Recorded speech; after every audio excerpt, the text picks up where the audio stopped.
Well, what's good, Epos? Welcome back. Another week, another Dual-Com podcast. Before hopping in, quick housekeeping. Thanks to everybody for the support. Episode 1 went really well. Very thankful. And I'm ready to... All right, Mass Effect 2. I have been playing Mass Effect 2 over the last week, and I was just thinking about that style of game and how fun it is. Do you remember that era when they were doing the marketing for Mass Effect 1, 2, and 3? Like, talking about the choices you make will shape the entire adventure. Like, those launches, those times. Like, were you working at GameStop during those years? I was for some of it. I think it was closer to 3. Yeah, that would make sense. I'm trying to look back at the release dates. 3. Mass Effect 3 came out while I was working at GameStop, so very big hype for it, even though, everyone kind of knew it wasn't going to beat the first 2 just because very few games do. But yes, I still remember the loop on the GameStop TV or whatever with just all of the, like I said, your choices, your actions, and that was such a cool vibe for BioWare to be like so focused on at the time. Yeah, and it was so new too, right? Yeah, third-person cover shooter, but the choices, the story, the decisions that you got to make, the Paragon Renegade stuff. I mean, there's an entire lifetime of memes right there. It was a corridor shooter, but it was also the first time we really, yes, there were other attempts, but it was the first time we got a really core RPG that was also a shooter. Mm-hmm. That sounds silly now. We've got, Destiny and Borderlands and all these other games that have at least turned on the looter shooter aspect, but the core, this was just Dragon Age with guns, but also a lot better. We hadn't seen that fusion before a whole lot, at least. Yeah, on the PC side, I would say there's more on the RPG direction, pushes for that. But at least on the AAA side and to that degree of popularity, I'd fully agree. The reason I bring it up, this is the first game in a couple of months now that I feel like I'm actually going to finish. And that's sort of funny because this whole year I've tried really intentionally to play 1 or 2 games at a time, to use Backlogged.com and to finish as many games as possible. And kind of my rule of thumb has been be very intentional with what you pick to play. I check out how long to beat. I really think before I've committed, and I've been able to get through a ton of games, and that process has worked great until about, I want to say 6 weeks ago, where I've kind of fallen back into I'll play a little of this. I'll play a little of that. I'll try God of War 3. We'll play some Ace Combat 6. And I figured this would be a good opportunity to talk about backlogs. And do backlogs enhance gaming? Or does it create stress? Where do you land on this? For me, I think it makes stress. And you introducing me to this website has changed my life. I'm still coming to grips with it, but I am always the person that, like you said, plays a little bit of this, plays a little bit of that, especially with the videos I'm working on. I'm working on the PS3 video right now. So, I'm putting a couple hours into a bajillion different PS3 games. It's hard to really commit to sit down to it. And as much as we get up here and we preach intentionality, it is work to do it, especially if that's just not how you typically play games. And I do think the sheer amount of access to a insurmountable quantity of games that we've never had access to before makes it almost feel more stressful when it comes to really picking or committing to a game. Yeah. And I feel like it's silly to talk about rules, all this self-imposed stuff. And the backlog discussion is kind of silly. This is a hobby, and you creating stress for yourself because you have too many games is one of the most first world problems that you can pretty much encounter, right? Yeah. But it is, choice paralysis is totally a thing. And I have found myself in seasons where if I just play a little bit of a bunch of stuff, I'm always feeling like there's a better experience out there. I'm always wondering while I'm playing that game, should I be doing something else? And it goes back to this concept where we're always trying to optimize our time. That's the weird life meta that's happening. And so part of me looks back at the year and goes, I'm really happy I stuck to the games I picked and beat this many because it gives a really nice sense of completion. The games I bought, I feel like I got the value out of that I wanted to. But here I am right now, and it's also like I don't feel the need to force myself to just stick to one or two things. I'm sort of just like, do I need to apply a heavy level of discipline to my hobbies, or is it cool to just sort of do what you feel like in the day? I think it depends on, I guess, your objectives. Like, do you want to complete these games? Speaking of backlogs and like the level of stress, like, does it weigh on you to see a pile or a Steam list or whatever of games that you haven't finished and know that like I want to finish these? Or do you just want to play and have a bunch of fun? For me, I go back and forth. Like I think it comes down to, for me, a lot of the time, finding the right game for what I'm feeling or interested in right now. It's like a food craving that's on the tip of your tongue, but you can't actually pick out what it is. You just know you're craving something very specific, and once you get it, it'll be amazing, but you can't even tell someone what it is yet. I feel like game hopping, or, it's like channel surfing on the TV back in the day, is that kind of thing. And I go through back and forth sometimes. So like most of my year, because that's most of my gaming, like if I was gaming, I'd play a little Warframe, I'd make a little progress on Cyberpunk, and then I'd hop into a roguelike or something, and it'd be a couple hours in each and not committing to anything. But the past few months, again, I've really sat down and with my wife trying to play through and finish Dragon Age Origins and just like really finish it. And we've also, on the side with our kiddo, been playing through Paper Mario. We're like probably halfway through Paper Mario, the Origami King.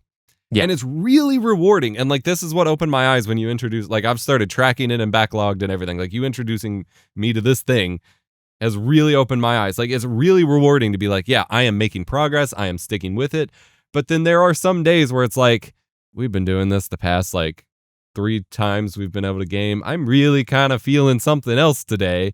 I'd like to just pop around. And then there's a bunch of new games coming out on Steam or on whatever. And I'm like, what's that like? Ooh, what's that like? Ooh, what's that like?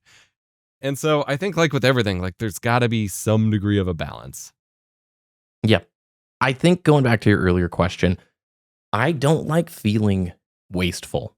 And if I have bought a bunch of games recently and I haven't touched them and I haven't beaten them, I do feel wasteful. And then I feel bad when I see the newness and I crave that. And I'm like, oh, well, that new game's cool. And all my friends are on that game. And the flash in the pan games I've kind of stepped back from. The ones that are going to be the hotness for a couple of months and then, of course, are going to disappear regardless of what the friend group says. Like, oh, no, Helldivers 2, it's really going to last. And oh, no, what's the Viking survival one, Valheim or whatever? That one did have some lasting legacy, and then Pal World. And if people love those games and stick with them, that's great. Here's what I think I would compare it to. Life has gotten way busier as we get older, more responsibilities. I mean, you're a dad. You have no free time. Like, you have to be very, very intentional, right? I grew up playing piano, and it was always this habit that my folks really pressed on me. You have to practice. You have to have discipline. If you're going to pursue this, the only way to get better is to play each day. And I played and I practiced, and I continued that until about college, and then life got busy, and I let that discipline shift. And there's been seasons here in the last probably 3-4 years where it's just been incredibly busy with real life stuff, where I've let that habit fall to the wayside. This year, for about 3-4 months, I practiced almost every day, 30 minutes, got my chops back up. It was incredibly rewarding. But the moment life got stressful, or I just got off my routine, I got out of that discipline, it was so easy to fall out of that loop and to not pick it back up. And I'm sharing all of this because this idea, right, of being intentional and picking, 1 or 2 games to go through at a time, if you do that, you have to be okay with the idea that you're going to miss out on things. You have to be okay with pushing back against FOMO. The thing I'm trying to recognize is there is not enough time to do all of the things that we want to do each day. And you have to be okay with that in order to follow that intentional path. As a person with ADHD, that does not compute. I can do all the things in the day. But for real, it's one of those elements where I fell out of that loop 6 weeks ago, and I think that's okay. I'm taking that kind of a break. But now for me, I know I want to finish Mass Effect 2. I bought that Legendary Edition on the summer Steam sale. I knew it was a game I wanted to play and to beat. And I know if I finish it, I'm going to get that nice sense that I really did put my time into something that I wanted to do. So I think all of this just goes back to balance. Do whatever the heck you want to do. But I did reach a point of fatigue, I feel like, over the last 7-8 years where, too many games and too many multiplayer games with friends and too many. When you just get pulled onto a new experience every other day, I don't like the way that feels. I don't really enjoy not being able to get the value out of the things that you're buying. We all have that friend in our gaming circle who buys every new release, who gets all hyped on it, and the moment you buy it, they've already bought the next trend game and are like, dude, you gotta come join me, dude.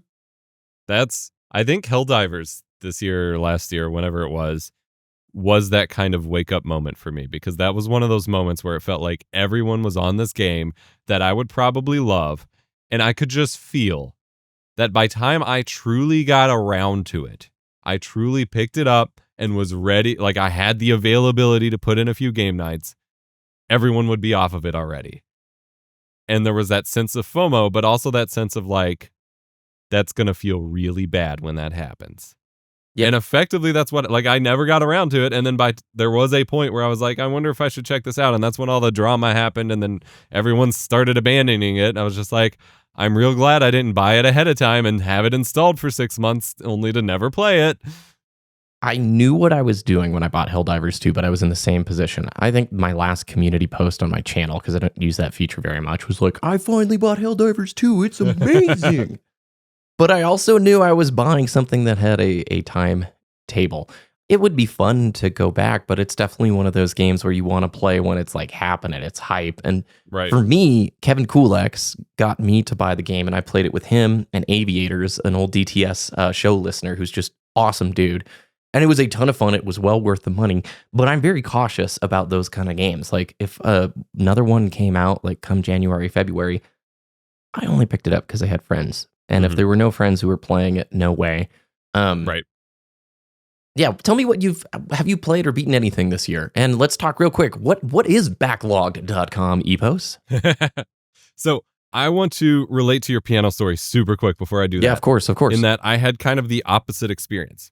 I really wanted to learn to play piano and guitar. My parents bought me a guitar, and I just could never stick with lessons. And a lot of that came down to, at the time, undiagnosed ADHD and a lot of things. But like the idea of just committing a block of time of my day a few times a week or every day or whatever just was super unappealing for some reason growing up. And I never really did it. I wound up having a piano class in high school, and that got me kind of around on that a little bit.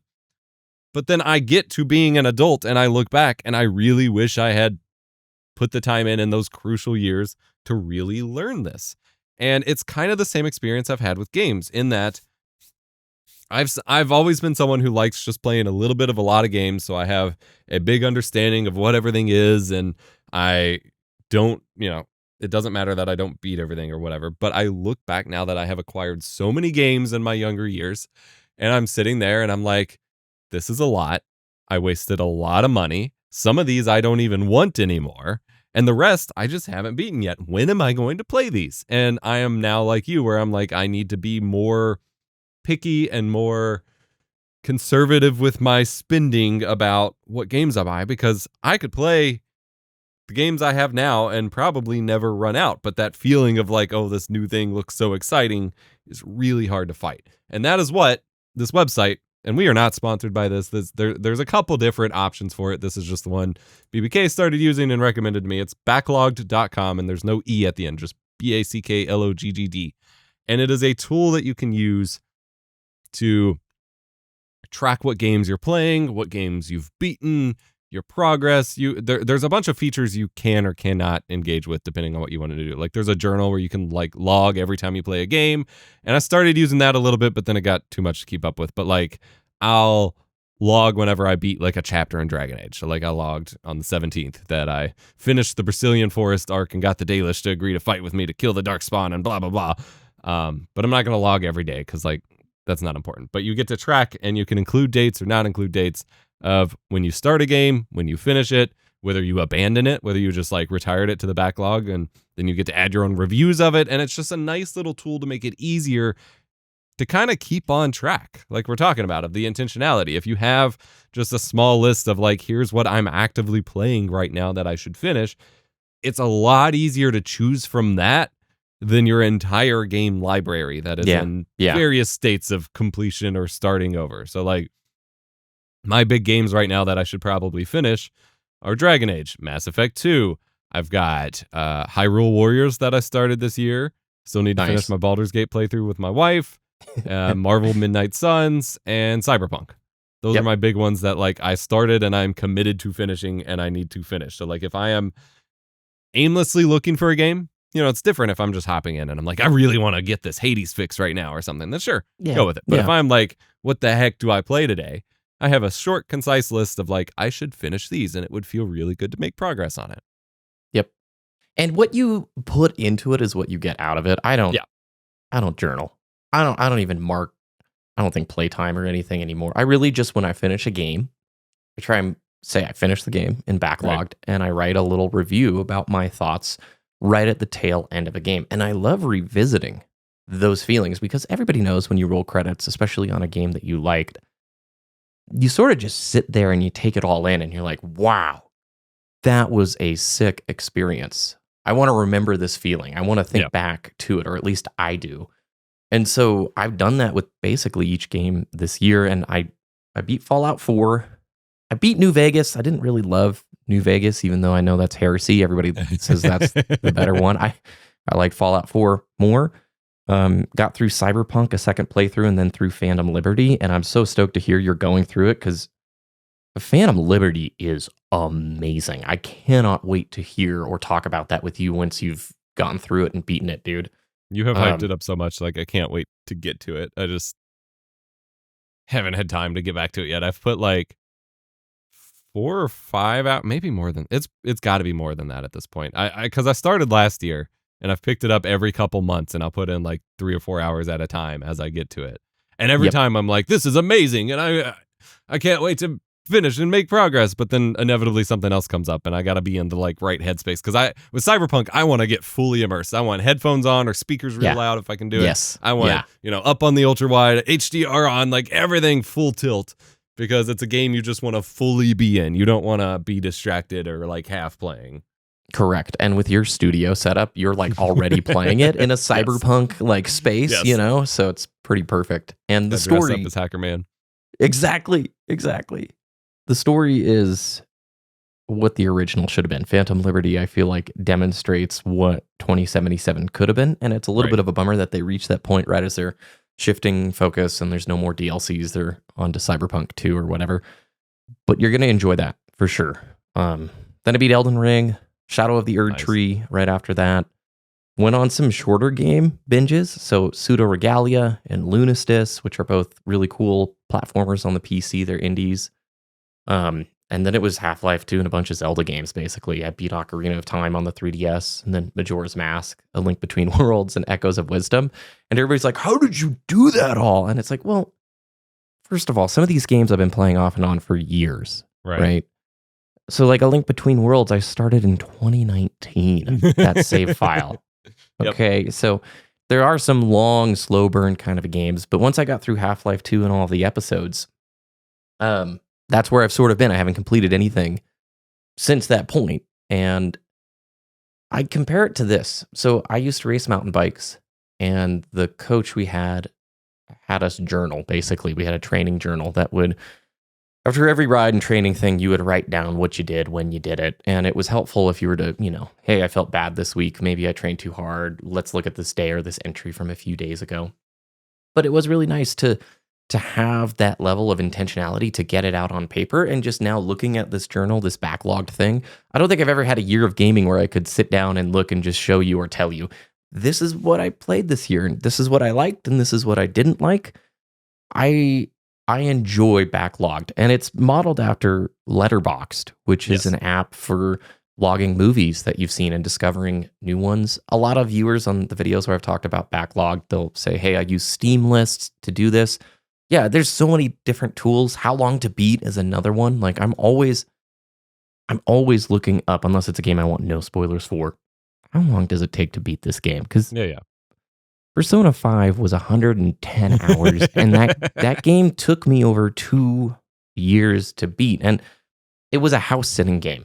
I would house sit, and I'd take the PlayStation over, and for like 3 days, I would put like 4 hours in each day.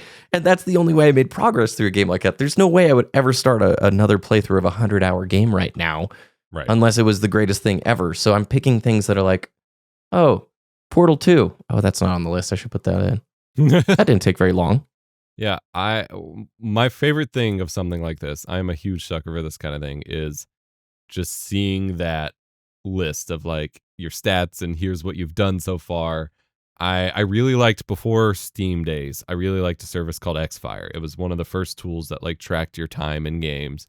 And Steam obviously does that now, and viewers of my Lost Saves channel will know that for the past few years I've been doing a breakdown of like my Steam year in review to like see if I can improve my gaming time, because I haven't been doing super great since having a kid, and so that's been a cool metric and stuff. But just having like a straight log of what I've started, what I've finished, and stuff like that. Like this is one of those tools that, you know, assuming it's still around, I look forward to in 5 years, looking back at the last 5 years and seeing this catalog of my progress. Like it's just so cool. And obviously you can do it yourself in like a spreadsheet or something, but there's something about having a free tool like this that just makes it super easy and integrates with things. And they're hopefully working on like an iOS and Android port soon, so you can track it on your phone and stuff like that. In terms of games that I've beaten, as I have described, I'm horrible at that. So last year, my wife and I started 3 games together. Actually 4. Technically 4. So we started in the spring, we started Assassin's Creed 1, because we got on this thing of like, we've always liked Assassin's Creed games. I've played a few of them. I've only beaten a couple of them. So we were just like, which is the dumbest idea ever. I want to be like point blank clear. When you're like, I'm going to do all the franchise. Yes, we said we would just start the series at 1 and play through them all. There is like 18 games, and they're all like 20 plus hours. That was a stupid decision. But we started Assassin's Creed 1, Horizon Zero Dawn, and Red Dead Redemption. Oh my gosh, dude. They're all huge. All huge, great games. This was a massive mistake. We were just wanting something to play on the couch, spend more time together, kind of realign our priorities after kiddo's been more stable and our schedules are better and whatever. Yep. And then in August, when it came out, we started Baldur's Gate 3, which another massive game. Yeah. Dang. My wife is really liking Horizon. You and I, in the past few things now, have talked about the kind of friction with really getting into it because of the lack of gaminess for a lot of it. It was good. We only put a few hours into it because there were some nights where it's like, I just want to play something, not, whatever, as we talked about. Red Dead Redemption was great. We put quite a few hours into that. Haven't finished it yet, but like absolutely loved it. At first I was like, I really don't know if, like, the whole time I got the game quite a few years ago, but like the whole time anyone ever talks about it, I'm like, I really don't know if this is the game for me. And I'm sitting there like riding around on the horse, like shooting people, trying to go Rambo style, getting wiped out, starting over. I'm like, this is amazing. But then there are the slow segments where I'm like, yep, I'm following someone. The first Red Dead or the second? The first. Okay. Yep. So we started those. We started Assassin's Creed. Assassin's Creed was the easiest one to consistently just like pick up and get back to, because it has all of those collectibles and all of the little mini objectives. And so we got really far into it. I think we were like 75% of the way into it. This spring, we were continuing to play, and we reached a point where it's like neither of us wanted to do game night together anymore. And we realized it was because we were just done with Assassin's Creed. Yeah. It has the original formula that I prefer over a lot of the stuff they did later in the games. It has a lot great about it. and it's like enhanced on the Xbox One X, so like we got to play in 4K and it looks great, whatever. But it is so monotonous in that you do the same thing over and over. And it has all this political intrigue, but it's basically just a bunch of bad people do bad things and you go and stab them and then you collect a bunch of flags. And it like there's no variety whatsoever. And so we finally, like, I think it was like March or April, we finally just like had a talk and we were like, yeah, we just need to just put it down. We can just accept that it's not for us and we don't have to force ourselves to finish if we're not having fun. And so that is the first game on Backlogged that I have is just like retired or whatever because we just gave up on it. Like we're just done. Yep. Baldur's Gate. Go ahead. Oh, real quick. That's a really important skill in all of this. And I didn't mention that. If you're not having fun and you know you don't want to finish it, just drop it. Just straight up drop it. You Your don't life need will not to have be better the for sunken forcing cost. yourself. Yep, exactly. Yeah. Baldur's Gate, we still have not finished. We are in Act 3. Like, I'm hoping we'll finish it in the next couple months. But we had originally started up similar dumb idea. Let's play through all the Dragon Age games before Veilguard comes out. Yeah. Oh my gosh. And then I'm close to finishing one. I'm at Orzammar, which is the big dwarf place. Like, there's one more big thing I got to do before the story really kind of picks up and wraps up. In terms of finished, after we dropped, which is what I was trying to get to, after we dropped Assassin's Creed, my wife was like, all right, we have to try Mass Effect. I can play and you can watch if you want, but like, I really want you to play it. I played it back in the day. I don't think I beat 1, but I got really, really far and I played a bit of 2 and I played the multiplayer betas and stuff of 3, but I never like sat down and did a full, like, all my decisions are preserved archive story. And we had Legendary Edition on the Xbox. And so we sat down and played it. Mass Effect 1 was absolutely incredible. Played through that in like 2 months of just a few hours every couple nights. Put like 30 hours into the game. Did almost 100% everything. There were a couple things I like got locked out of that I didn't realize and could not finish. But like almost 100% of the entire game. Every planet, every little thing. Love that game to death. So that was my big win of finishing a game this year. And then when I got about halfway through 2, when we hopped over to Dragon Age. So after we finish Dragon Age, we're gonna bounce back and forth between finishing Baldur's Gate and finishing Mass Effect 2. That's a good year. And it's got a lot of the things we just talked about there. Didn't like the game, dropped it. Yeah. We're able to take a pause on a game and move to another one that you knew you wanted to beat. I am so stoked to hear that you are going. Have you ever beaten Mass Effect 2 and 3? No. Dude, they're incredible. So, like, I want to just gush a little bit. Mass Effect 2, I played on PS3, and I have like 5 different save files from back in the day.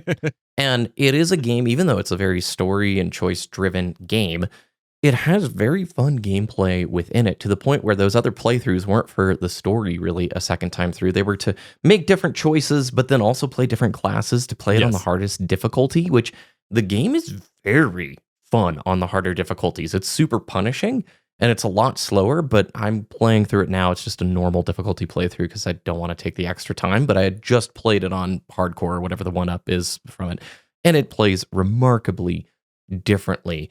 And it's so cool to play a game like this again, where back in the PS3 days, I thought it was massive, epic, huge, like gigantic game. And it is, but like now that I'm playing it this time around, I can see that they chose a very accomplishable structure. It doesn't seem like a game that would have taken 10 years to make. You have a sense of there's the start, the middle, the end. Here's the mission structures. Here's what they had to develop. And there's tons of replayability there. Now we're in this new universe, and we talked about it last time, so we don't need to hammer on it too much. But it's Mass Effect, the new Mass Effect going to come out in 2030? Is it going to be a 10-year development cycle kind of a thing? Because, man, I like these games that are just playable. They're not trying to be more than they need to be, but they have left such a massive impact, and they didn't have a 10-year development cycle. I think Andromeda was 5 or 6 years. I can't remember. And obviously, the live service disruption to the entire ecosystem in space has come into being. But Mass Effect 1, masterpiece. Mass Effect 2 is my favorite in the franchise. I played through 3 a few times. I enjoyed it more the second time. Next time we talk about it, I'm going to be very interested in hearing just your feedback about how it shifts, because Mass Effect 1, from a tonal and gameplay perspective, is remarkably different. Yes. Like, Mass Effect 1 is like Star Trek, and Mass Effect 2 is like Cyberpunk, basically. Like, it's very different. Yeah. But yeah, other than that, like, I wrapped up Pokemon Emerald and Pokemon Crystal playthroughs, but like haven't really finished anything yet. But also that's because we bit off way more than we can chew. I'm imagining, if not by the end of the year, sometime in early January, we'll finish Paper Mario. Like, we're making a ton of progress. I'm really stoked to hear that, and you're making me want to look for it on a holiday sale or something like that. It's Before fun. we wrap the backlogged topic, the last thing I wanted to mention is just like productivity tips on YouTube. I feel like the backlog topic is such a like hype, clickable, viewable topic that people are building these ridiculous routines and gigantic processes for, because it gets a lot of hype in the algorithm. And at the end of the day, I think viewers should be aware of that. Like, there's a lot of people talking about backlogs because it gets clicks, it gets views. That means there's interest. Obviously, there's a lot of thought about this, but then you have to think about the other side of it too.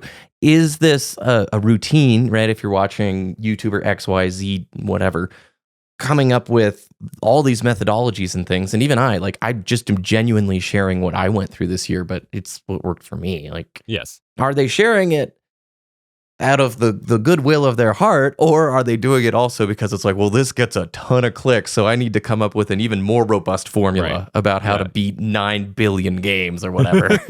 Yeah, you absolutely need to find what works for you. And frankly, most people, I would imagine, if you try to structure it to min-max your time and be like, all right, you put 30 minutes into this game today, and then you can get 3 hours in this game, and then you can get this daily in this game, like, you're going to burn out so quick, and then you're just not going to want to play games. And that's not helpful.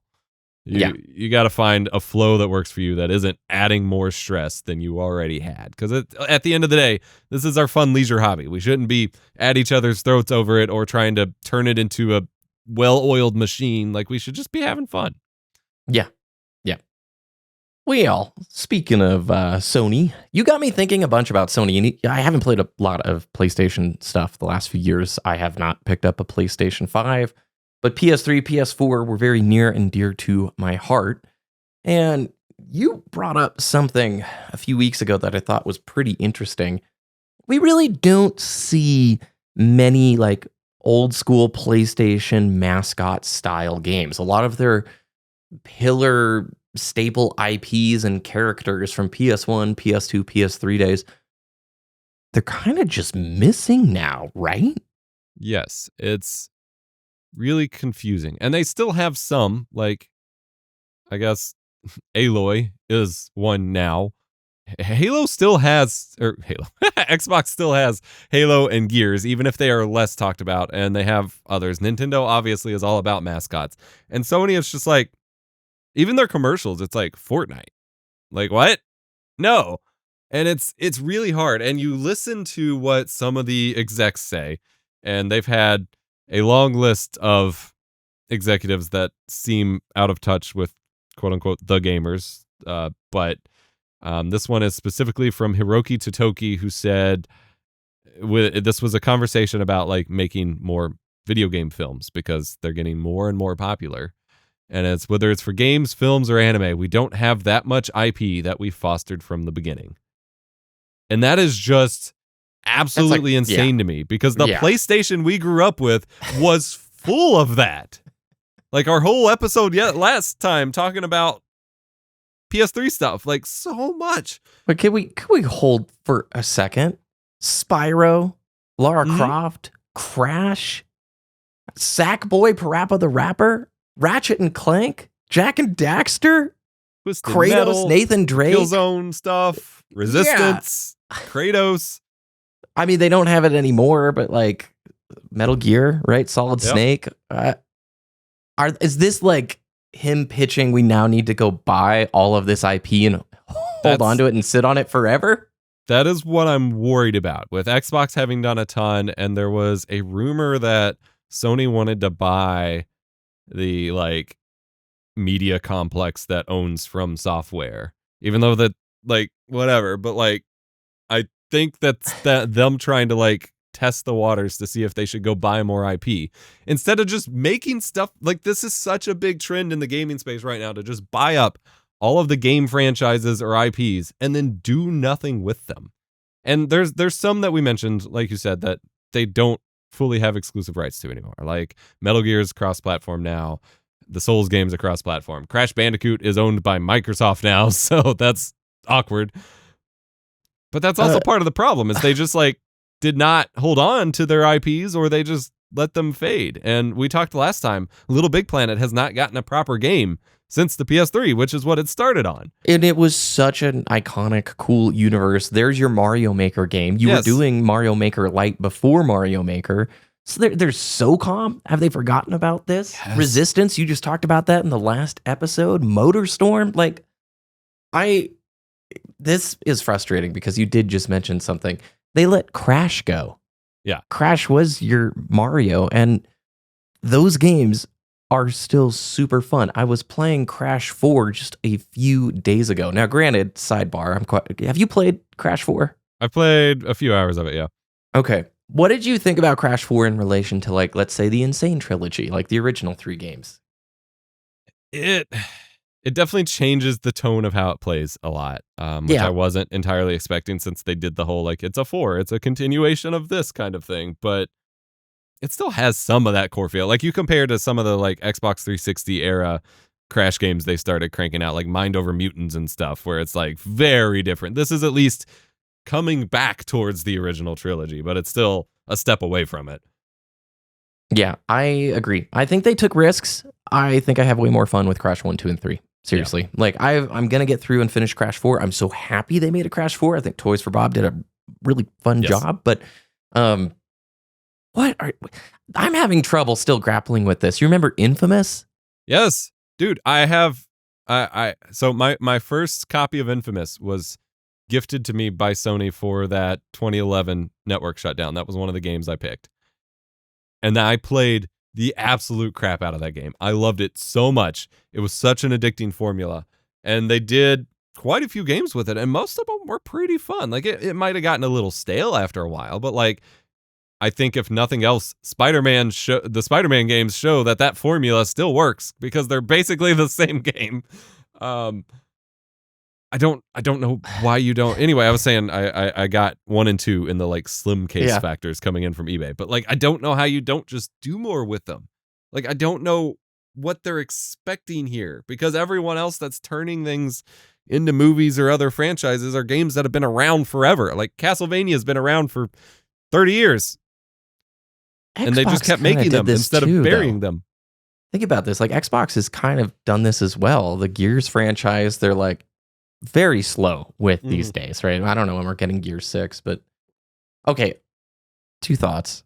1, when I was a kid, Sly Cooper was so cool and so fun. And I thought that character, I still think that character is really cool, and I associate it with Sony.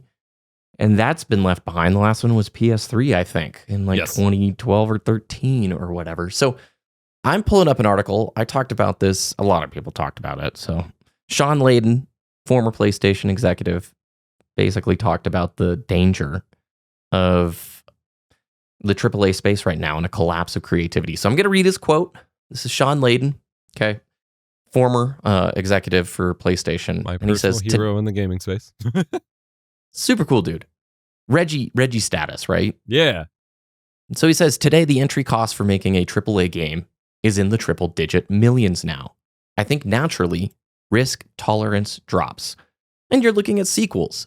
You're looking at copycats. Because the finance guys who draw the line say, well, if Fortnite made this much money in this amount of time, my Fortnite knockoff can make this in that amount of time. We're seeing a collapse of creativity in games today with studio consolidation and the high cost of production. Layden says, AA is gone. It's a threat to the ecosystem. Now, if we can just get a bit more interest, he says, and excitement and exposure for these lower budget but super creative and super unusual type of games, I'd like to see more of that.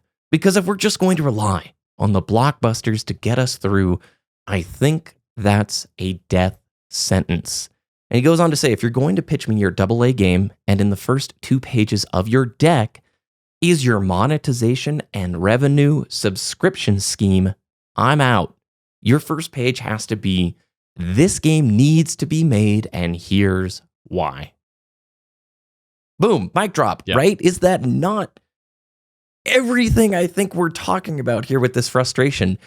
They have a bunch of sick IP. They could make another Little Big Planet game, probably throw a smaller AA budget at it. You could make a new Jak and Daxter title or Sly Cooper.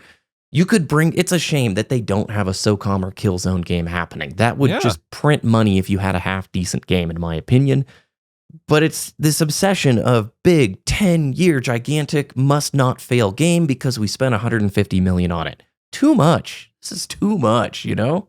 I know this feels like an easy scapegoat, and it's not a new idea. Like, people talk about it all the time, but it really, like, this is one of those kind of quotes or moments where you can tell that the executives, the top-end producers, whatever, speak to and analyze responses from investors and not customers. Like, they are purely answering to speculative investing and not what people who play video games want.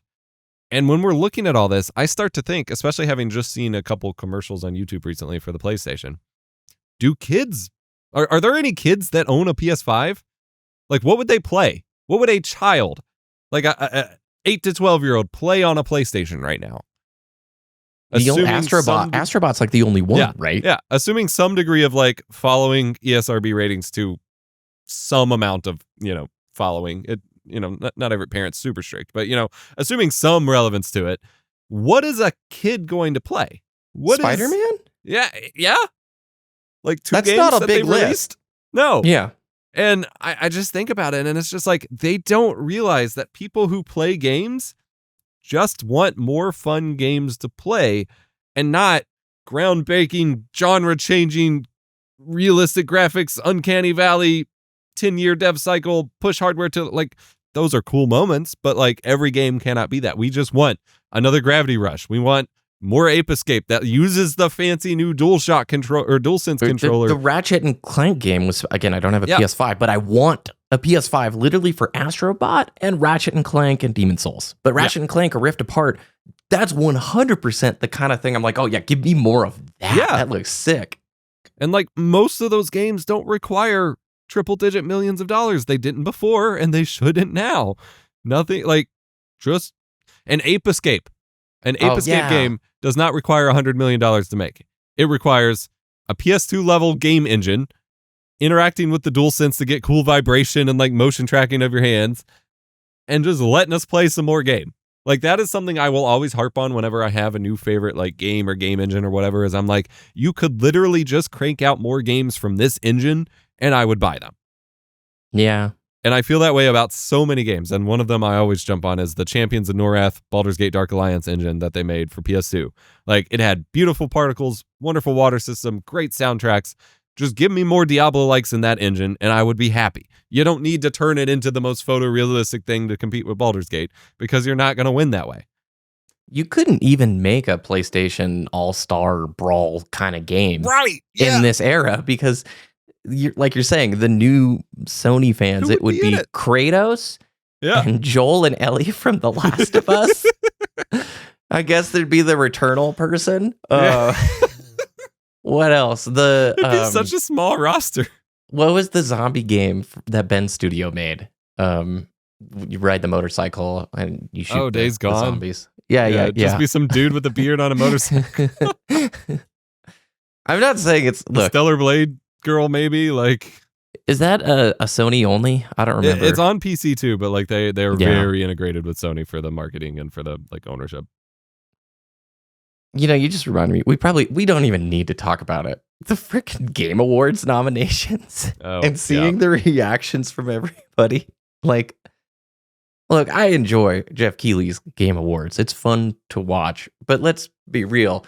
It's a 3-hour trailer marketing bonanza that you sit through to hopefully see a couple of trailers for something you're interested in. I cannot take it seriously as an award show at all. I don't know if there's ever been a year where I'm like, oh yeah, this is the Oscars for gaming. It's 3 hours of marketing in your face. It's such a weird phenomenon because there have been plenty of years especially whenever they do like the homages to certain franchises or like certain concerts with it or whatever, where I'm just like, Jeff Keighley loves games more than anything in the universe. He's this a gem. Dude loves them so much, and this comes out in this presentation. A lot of people like to dunk on the Game Awards. There have been plenty of years where I'm like, this is a true letter of love to games as a genre and the people who make them, and that's amazing. But it spent the past 5 or so years basically killing E3 and saying it's better than E3 or isn't E3 and is this award show and whatever. Except it's barely an award show, and it is basically E3 now. And it's like, at least E3, you knew it was a big press event, and it wore that on its sleeve, whereas this is trying to be something it's not. And it's like, half the awards are given before the show, half of them you just like barely hear, and then they move on. Like, then the Muppets give the other Muppets ones. show up. Yeah. I love that's what actually I'm looking forward to the most is the Muppets, giving. And during the commercial break, 16 categories we gave them their awards. Yeah. And it's like, I feel like the tone is just really mixed as to what the show is supposed to be. And I worry that it's because they just can't fund it or something, I guess, because they need all the marketing budget. But it's like, let's really just get a little bit more on topic. Maybe a little less time holding Kojima's hand and a little more. I would like it broken into to 2 separate things. Not that, we get to say, but let the award show be the award show and then go make an E3 separate of it. And I mean, E3 itself was like a week long. It doesn't need to be one night. Yeah. Do you remember on the PlayStation demo discs, they would sometimes push this 3D camera through E3 on the show floor, and you could literally look around in real time on your PlayStation 2. Yes. They did the same camera thing with like a DDR knockoff. It was a Britney Spears dance game, and you literally could like go to her rehearsal with this 3D camera they were all cool and proud of. And I got to see that not that long ago, and I'm like, wow, that was ridiculously cool tech. But E3, I never got to go. That's one of those regrets. It was on my bucket list. I really thought it was going to happen in the next few years. And then, yeah. Well, no, I don't want to pull us too far away from the Sony thing, but it really relates to what we've talked about the last few times. Throw some AA budget at some of these characters that have a wider net. And I think Sean Layden saying it, you're shooting yourself in the foot. Nobody is forcing you to spend, triple-digit millions, 10 years on a game that can't fail. Right. You know the difference between something that is like a $20 or $30 million game that's AA, that's a really cool, unique game. If it fails, whatever, you're not out of business, destroying studios, everybody's gone. Not everything needs to be this gigantic Hail Mary pass that, is a 1 in a million shot to land. And hopefully all these like live service knockoffs this last, 3-4 years that have come out the gate and just floundered are going to be a wake-up call to go, no, not everything can be Fortnite. I really feel like the games industry was built on middle performing games that were cheap to make and raked in the money because everyone bought them and had fun with them. Like, that's what the average of games is supposed to be, not the richest of productions. And like you said, too big to fail. Like, how much money do you lose on that compared to, just like you said, a AA game that lots of people buy on holiday sales and is just a decent success? What is wrong with that? Why have we lost sight of just making games and people liking them and them not being the biggest game on the planet? What if Concord, their Overwatch clone, what if all of the characters in Concord were Sony mascots? Yes. What if you could play as Crash Bandicoot and he would have like melees and spin attacks? There's a SOCOM character there. You've got Sly Cooper being another melee kind of character. I imagine, well, again, probably not the length of the development cycle and the ridiculous amount of money that was spent, but you would immediately have way more people interested in it. What's funny is it's like the designers behind that, Wyzanowski and Josh Hamrick, they were PvP designers over at Destiny when we were doing Destiny the show. They were going on like Crucible Radio and stuff, and they, I have no doubt, were capable of making a very fun feeling FPS game. But nobody cares about your Overwatch clone 10 years almost after the fact, okay? 8 years after the fact.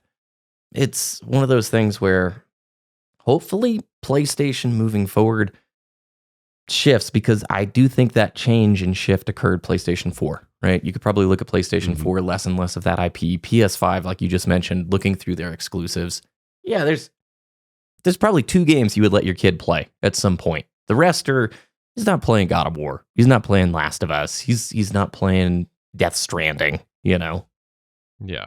And I that shift you mentioned is very visible when you look at like the branding. And I know this is down to personal taste or whatever, but as someone who has game cases for every generation of PlayStation, I also have a singular PS3 game that came out after the PS4 launched. And so it has the blue branding, even though it's a PS3 game. It has that blue corporate PS4 branding.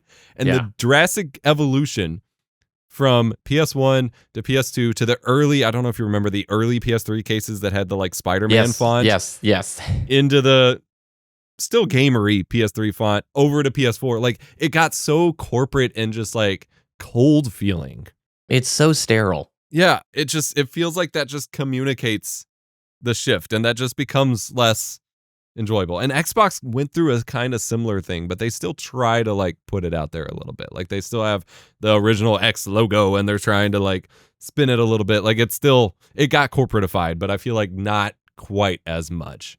Whereas Nintendo's just like, this is silly, but let's just have the Joy-Cons go and animate. And like Nintendo is always from the perspective of a kid who just wants to have fun. Yes. Nintendo's always never trying to sell to the 40-year-old accountant who's offended by anything that like is fun and enjoyable and just wants like big numbers. Punk rock is gone. Yes. From like that element. This it's establishment now. Yeah. And not to say that gaming, I guess Xbox, the original Xbox was pretty like anti-establishment and had that edge to it. But I was just talking to you before the show started. I miss my PSP. I had an original PSP that I lost in a move, and I want to buy one used. That was such a cool piece of hardware that could play movies and music and really great games. It was basically like having a PlayStation 2 in your pocket in some way. And it was pre-smartphone. It was pre all this stuff. I'll be completely candid. I think the PlayStation 5 is so ugly. I have disliked that white design. That's one of the main reasons I'm not that interested. The anniversary one looks all right and okay, but yeah, you're never gonna that's get subjective. It, you I can't get it. Your hands on it. Oh heavens, no! Right? How much was that one? Like, yeah. Well, and it's just immediately out of stock. Like you will literally never find it for sale. Yeah. The PSP also had so much they put so much effort into these franchises that we're talking about so that you could take them with you. You had your Gravity Rush, your Ape Escape, they had SOCOM games, they had portable God of War games, little mini MotorStorm games. Like they wanted you to take your favorite PS2 and PS3 franchises. Literally, you could connect your PSP to the PS3, download your games or like copies, like the Dreamcast VMU almost, like download a mini version of your game and play it on the PSP and take it with you on top of this whole futuristic computer smartphone idea. Like they knew that we just wanted more of our favorite games. And so they gave us cut down versions that made sense to run on this little handheld to pair with the big ones. And it didn't matter that they weren't quadruple A masterpieces. They were just more for us to take on the go. And it had a component cable. You literally could plug that into your TV and play all of your PSP games. I think you could watch your movies. I don't know if there was weird copyright protection on that stuff, but that was a Switch long before a Switch. Maybe not as elegant or as simple and as easy, but some of those games are freaking fantastic. Metal Gear Solid Peace Walker is one of the best Metal Gear games from a gameplay perspective. And it feels like they're not marching in that direction whatsoever. Like, look at the success of the Switch. Why wouldn't you want to take a risk and develop a Sony kind of handheld, right? I understand. I have no idea what PlayStation 6 is going to look like, and they're all probably still wanting to make streaming devices. And you've tried their little streaming thingy, right? Finally. Yeah.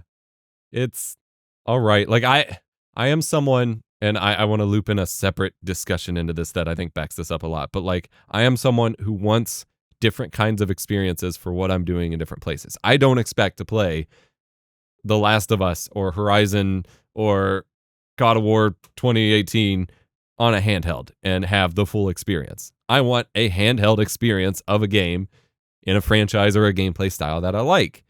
I want the experience that fits the form factor I'm playing it on. I don't want to just stream it and deal with the input latency and the quality issues and whatever. I just want a smaller version that I could play that is different. That's designed for the handheld environment. Yeah. You just hit on something that absolutely has resonated with me so hard. As time has gotten much more scarce over the last, year for me, I pulled out my old new 2DS XL that I got years and years ago for Monster Hunter. This system is so amazing. I play Game Boy Advance games on it. I've got only a few 3DS titles. But if you're like tight on time and you want to experience something phenomenal, go back to the good handheld consoles, because games that are designed for you to play in 20, 30-minute bouts, a system literally designed for people, commuters, to play on the train to work or on a flight or whatever, they're so much fun. And I think I love my Switch, do not get me wrong. But there is something about playing a game that was made clearly for the TV and sitting on the couch and you're at home and it's this big experience that is not necessarily that fun on the go. Handheld systems with games designed for that environment are incredible. I love being able to pick up and play 20, 30 minutes of Donkey Kong Country on the 3DS or Yoshi's Island from the Game Boy Advance, and being able to just shut the lid after 20 minutes, put it down, I got my fill, I'm good, versus what you just said. If you're going to settle in to play Cyberpunk, that is not your 15-minute burst kind of game. That's not something you want to pick up and play on the go with your Steam Deck or whatever. Yeah, and there are people who do that, but it's not the same experience. We see a lot of that in the mobile games market, which is cool and frustrating. I discovered just this past week that the two, and these are single player offline games, I need to disclaim here, the two mobile games that I absolutely loved playing do not exist anymore. I had my previous iPhone where I started just having constant storage issues and could not keep them installed. And then I upgraded iPhones this fall and I was like, hey, I have space. I can keep games installed now. Let me re-download those. And found out that two different games from two completely different studios were just completely removed, to the extent that even if you did leave it installed on your phone, you wouldn't even be able to play anymore. It's like got the authentication server on startup and all that junk. Yeah. And it's so frustrating because we see some of those experiences. One of them was a Platinum Games game. It was called World of Demons. And it was like a Bayonetta style, like Neo game where you had like Okami, outline cell shade graphics, but then you played as a samurai hunting down demons and building up combos. It was a true Platinum game. It was a ton of fun. Completely single player. As far as I could tell, not a single real online component at all. And I realized it wasn't showing up anywhere, and I looked it up, and Platinum Games has an announcement that they shut it down in January, but not a single explanation given. And then the other one was a Doom game called Mighty Doom, which was just a little kind of roguelike dungeon runner kind of game, which was a lot of fun. And that got shut down when Microsoft bought Bethesda, and they shut down the studio that had made it. And it's like, I feel like that is where that AA kind of smaller handheld budget goes. Because I would have bought both of those games on the Switch or for my Steam Deck or on some sort of other handheld that didn't require me gripping my hands over a touchscreen specifically. And it's the perfect handheld experience. And there is a ton of games like that right now that come out for mobile, but then they're just as fleeting as anything you'd expect on mobile. And they just disappear very quickly. And I feel like those kinds of studios need to be allowed to embrace handhelds and not just stick to mobile where they expect it to be an instant cash grab.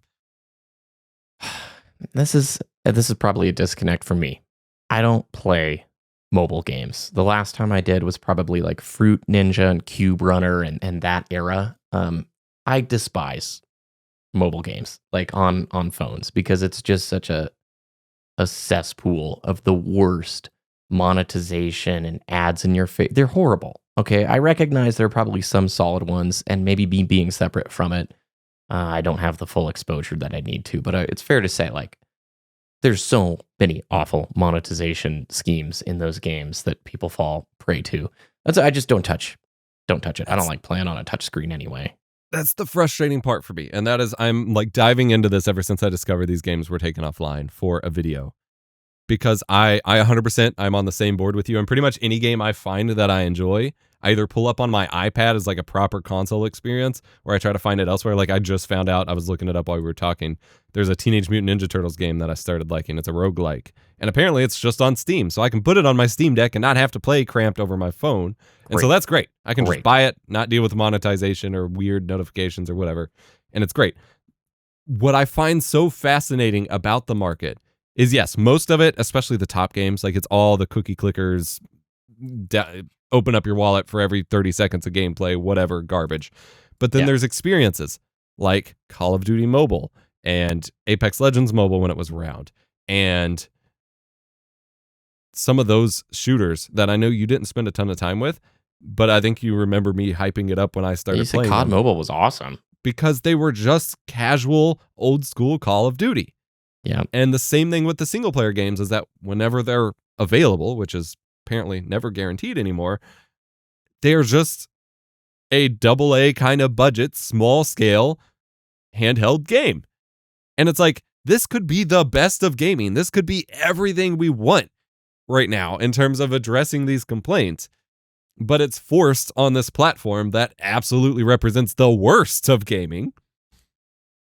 And I just want to see some of that bridged back. Like, I think the cash grab lottery machine of mobile is kind of over.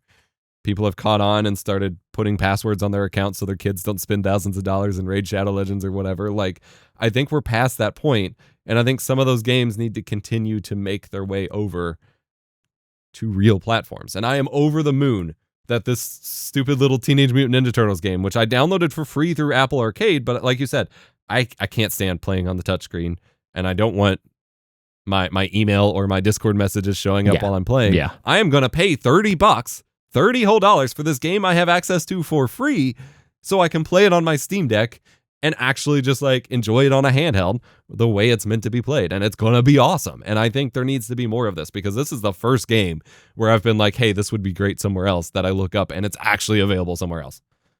Like, I would have paid $30 for that Platinum Games game, because Platinum never misses. Platinum is so good. It does not miss. Like, why was this not on Switch? Fingers crossed that a third Sony handheld comes out, and I am petitioning for the name the PS3. And on that note, let's take a break. We'll see you guys in the second half of the show.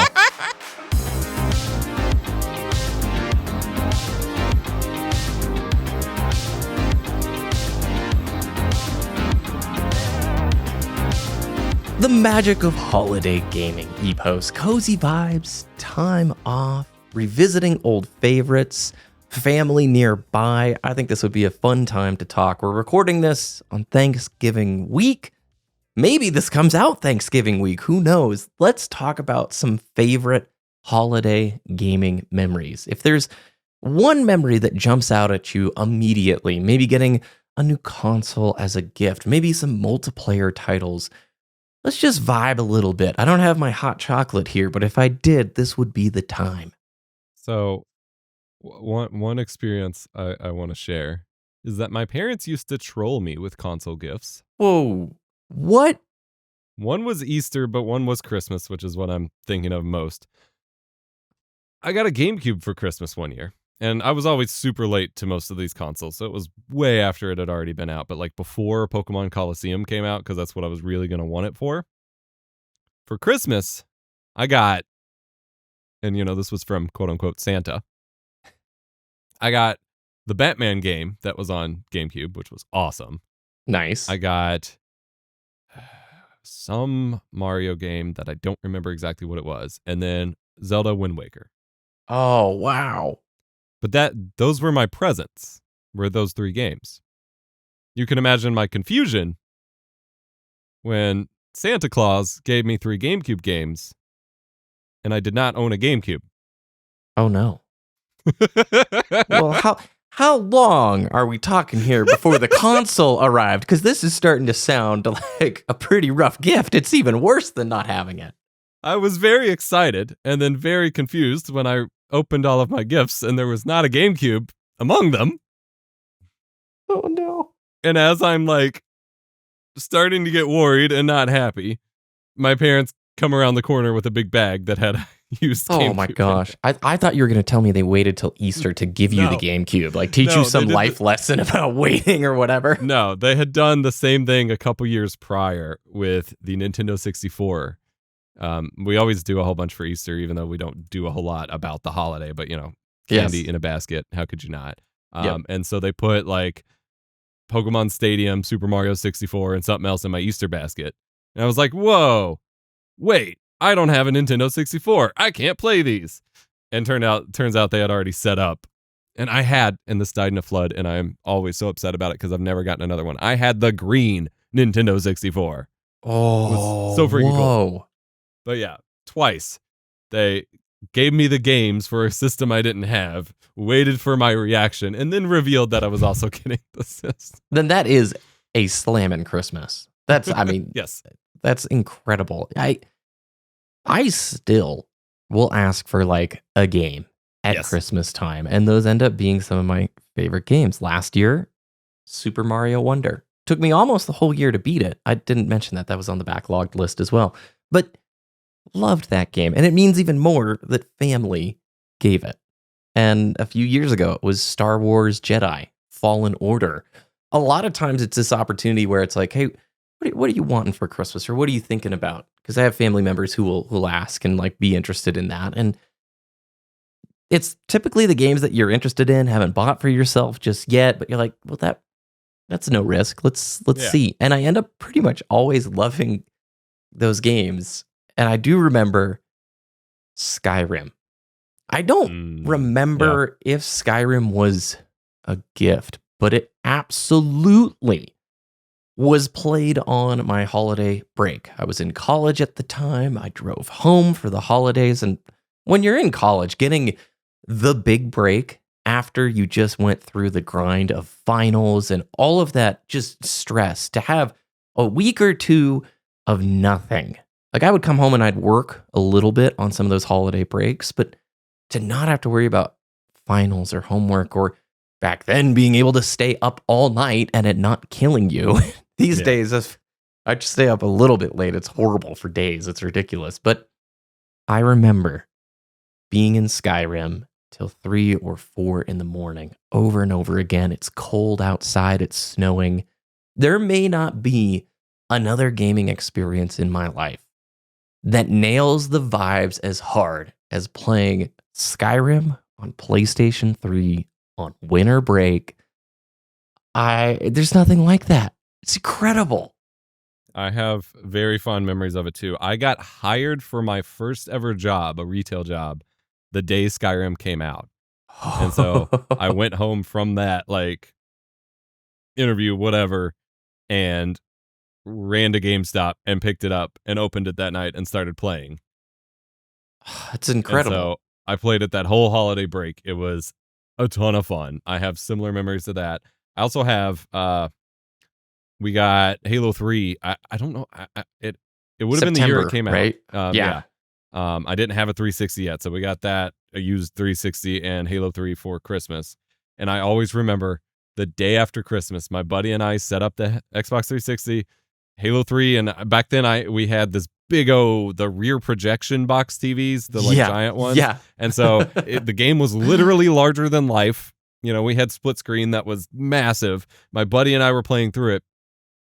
The only issue was all of the paperwork, the booklets and everything for the 360 at the time showed it on its standing up on its side, which like all the consoles started doing that generation.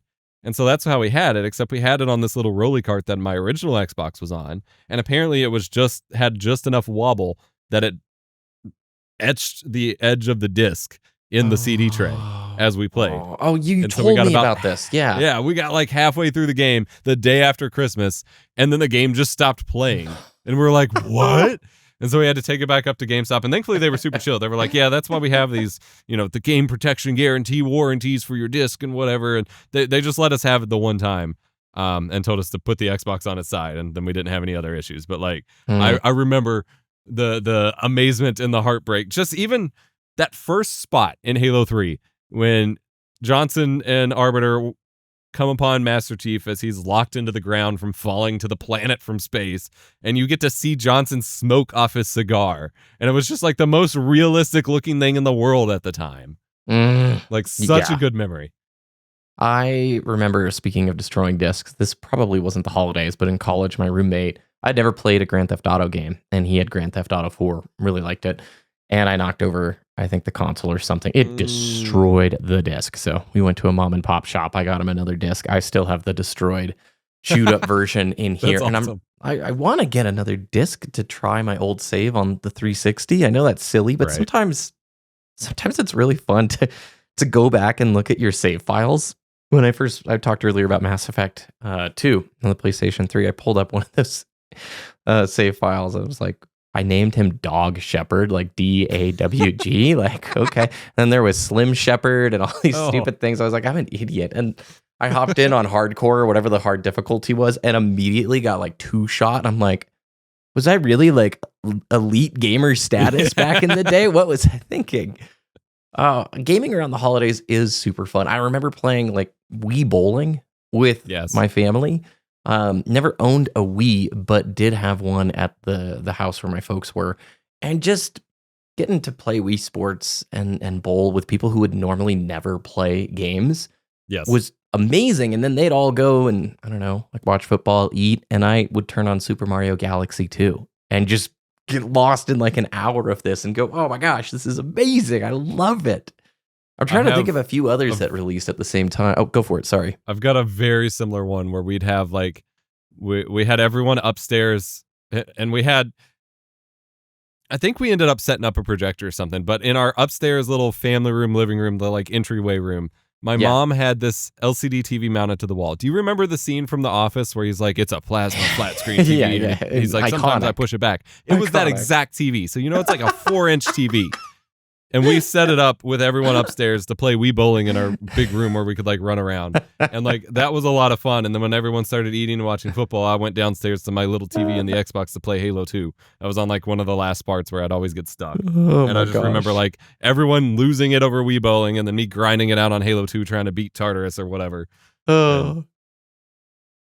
Undertale. I played Undertale on a holiday break.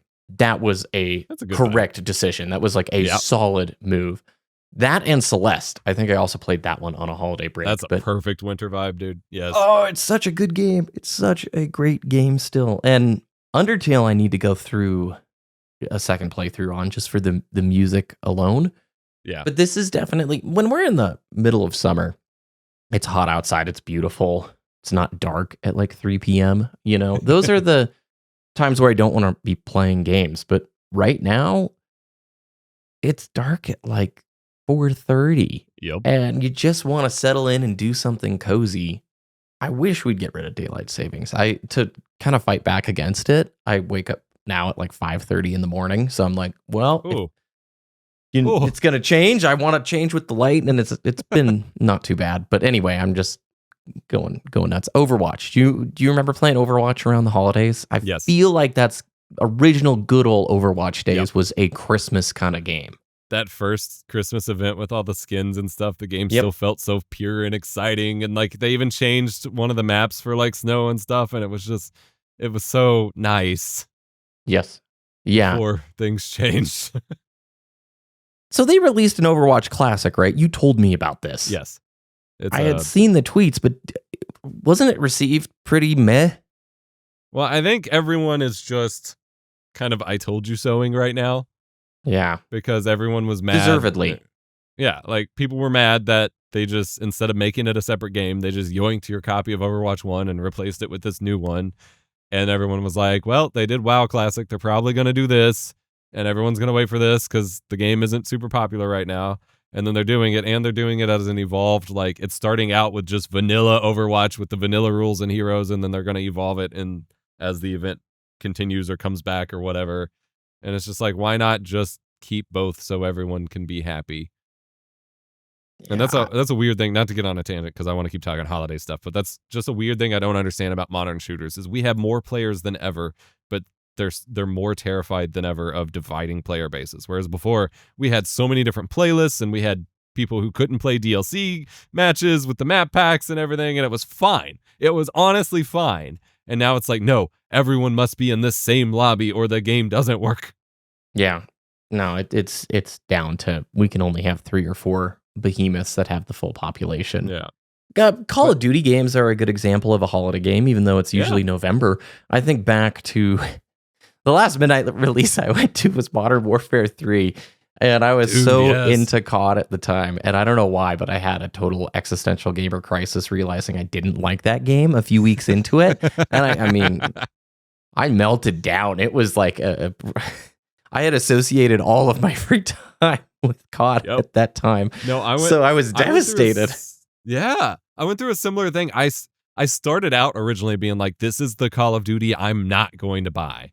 And then a day or two after release, I saw CNanners playing it. And like they had some of the old school Call of Duty 4 weapons. Yes. And I was just like, no, it's going to be amazing. And I ran out and got it.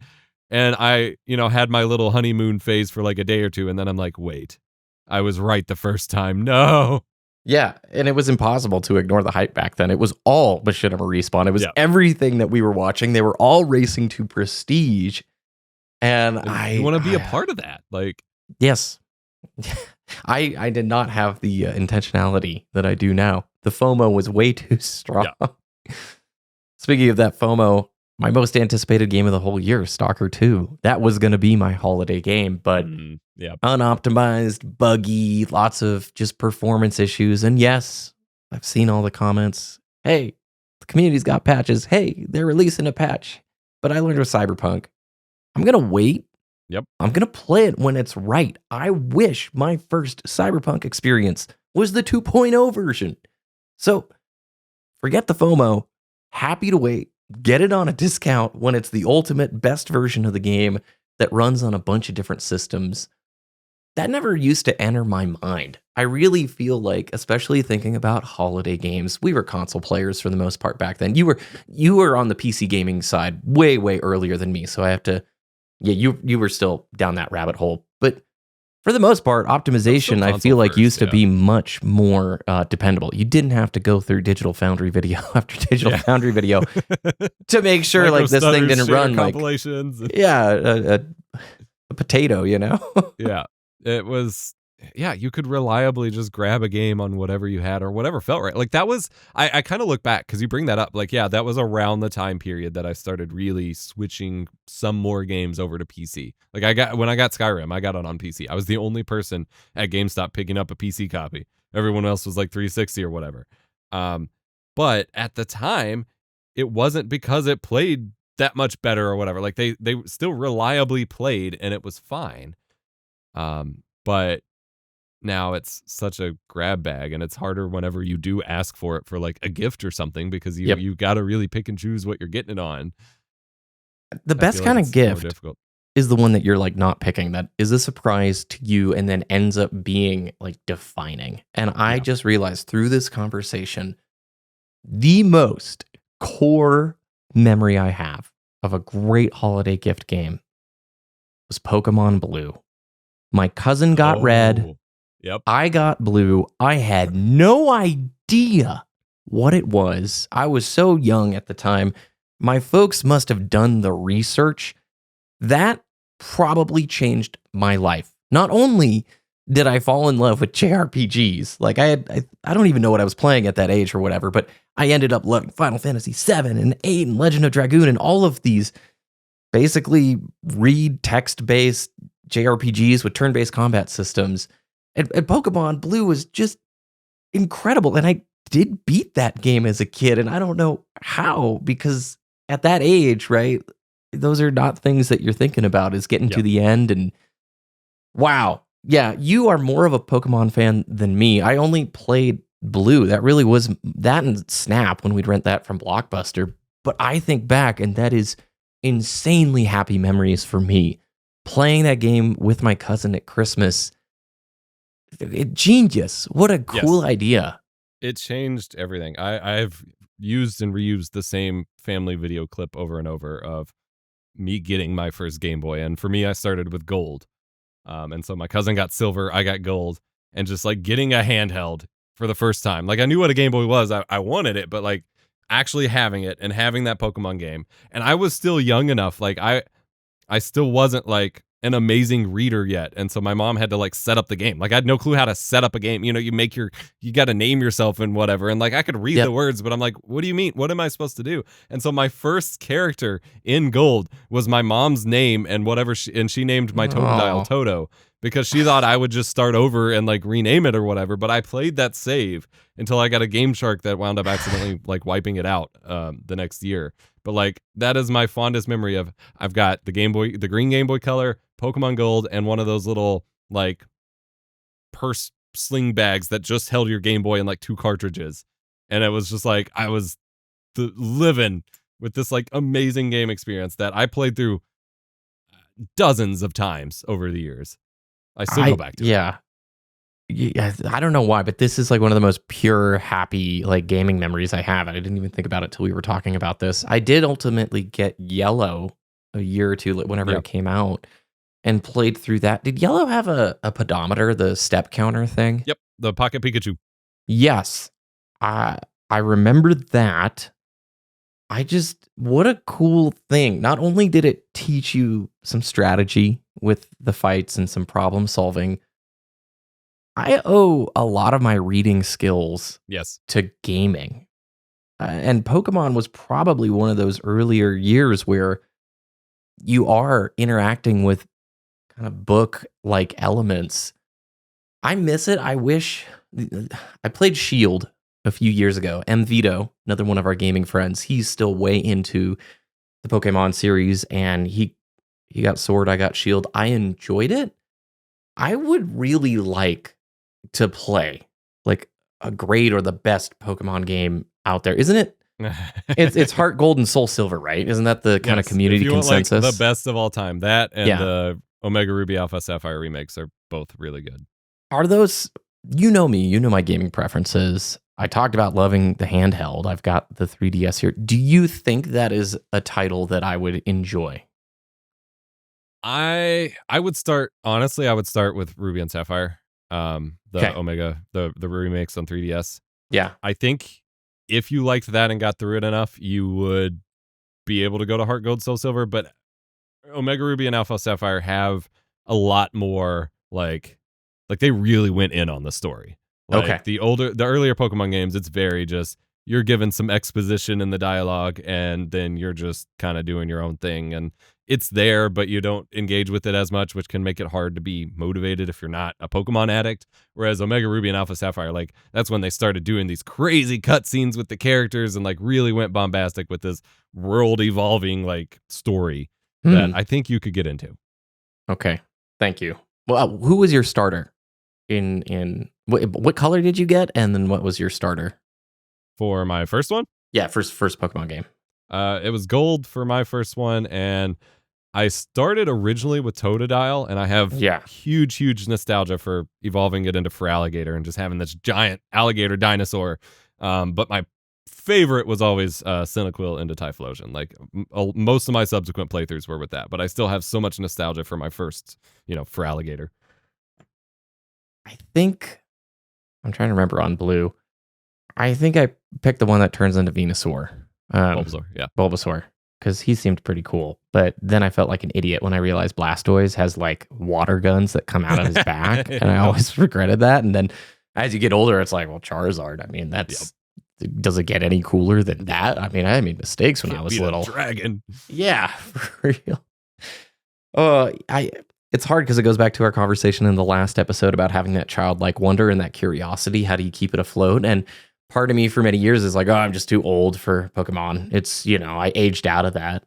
But I look at it now and it's like, well, this seems right up my alley. It's chill. It's relaxed. It's sweet. Yep. This is probably a really nice way to unwind after you got through a stressful day of work or whatever. So anyway. I think, especially for a holiday game, I think a big part of what makes these holiday gaming memories so special and what like made that gaming time so special was how relaxed it was.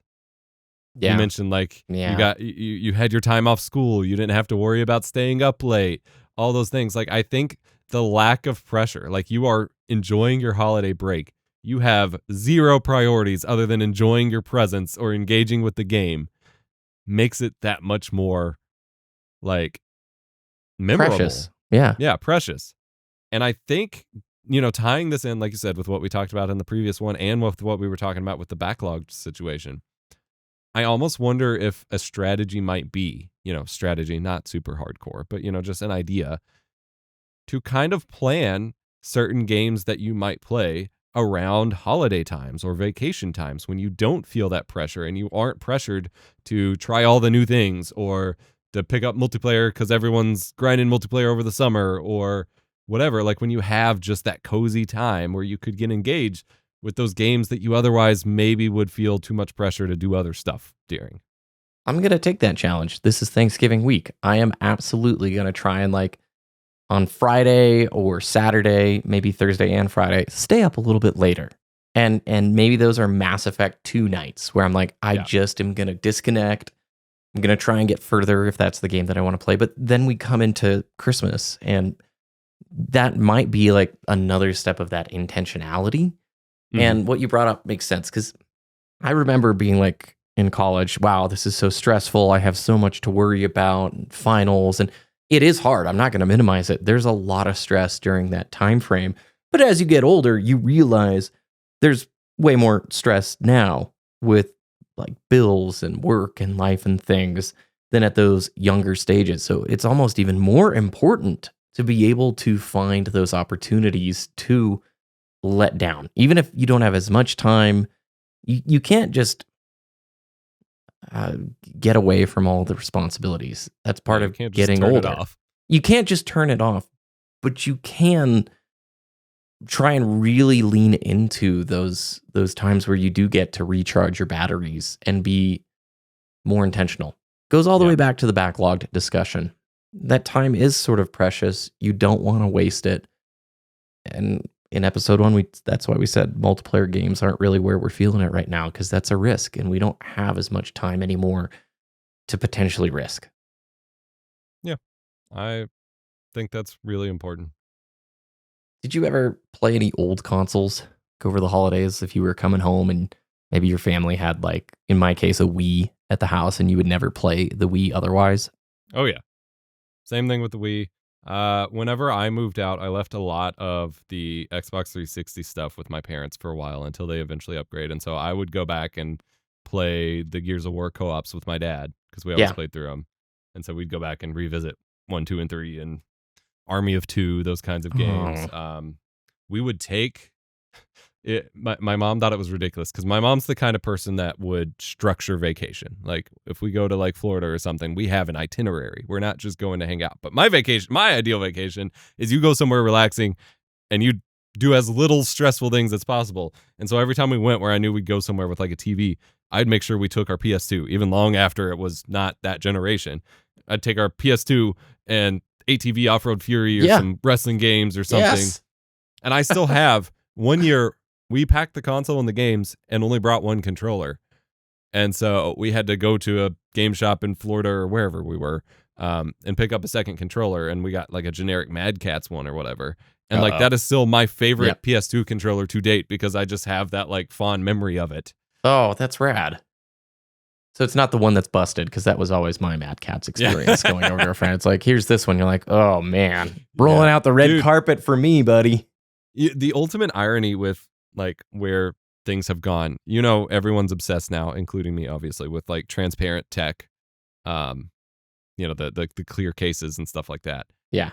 I used to hate controllers that were the clear case ones because those were always the ones my buddies would reserve for me as player 2 when I went to their house, and they would be the nasty ones. Jank. And so I had this association with the clear ones because you could see all the hand gunk and whatever so much more, and I was so picky, and I'd be like, ugh. And so for the longest time, I hated the transparent ones because I associated them with being gross until I like grew up and realized I take care of my things and they can stay clean. It's sort of the truth. I will say, last holiday memory, and then you just reminded me of something about like home setups.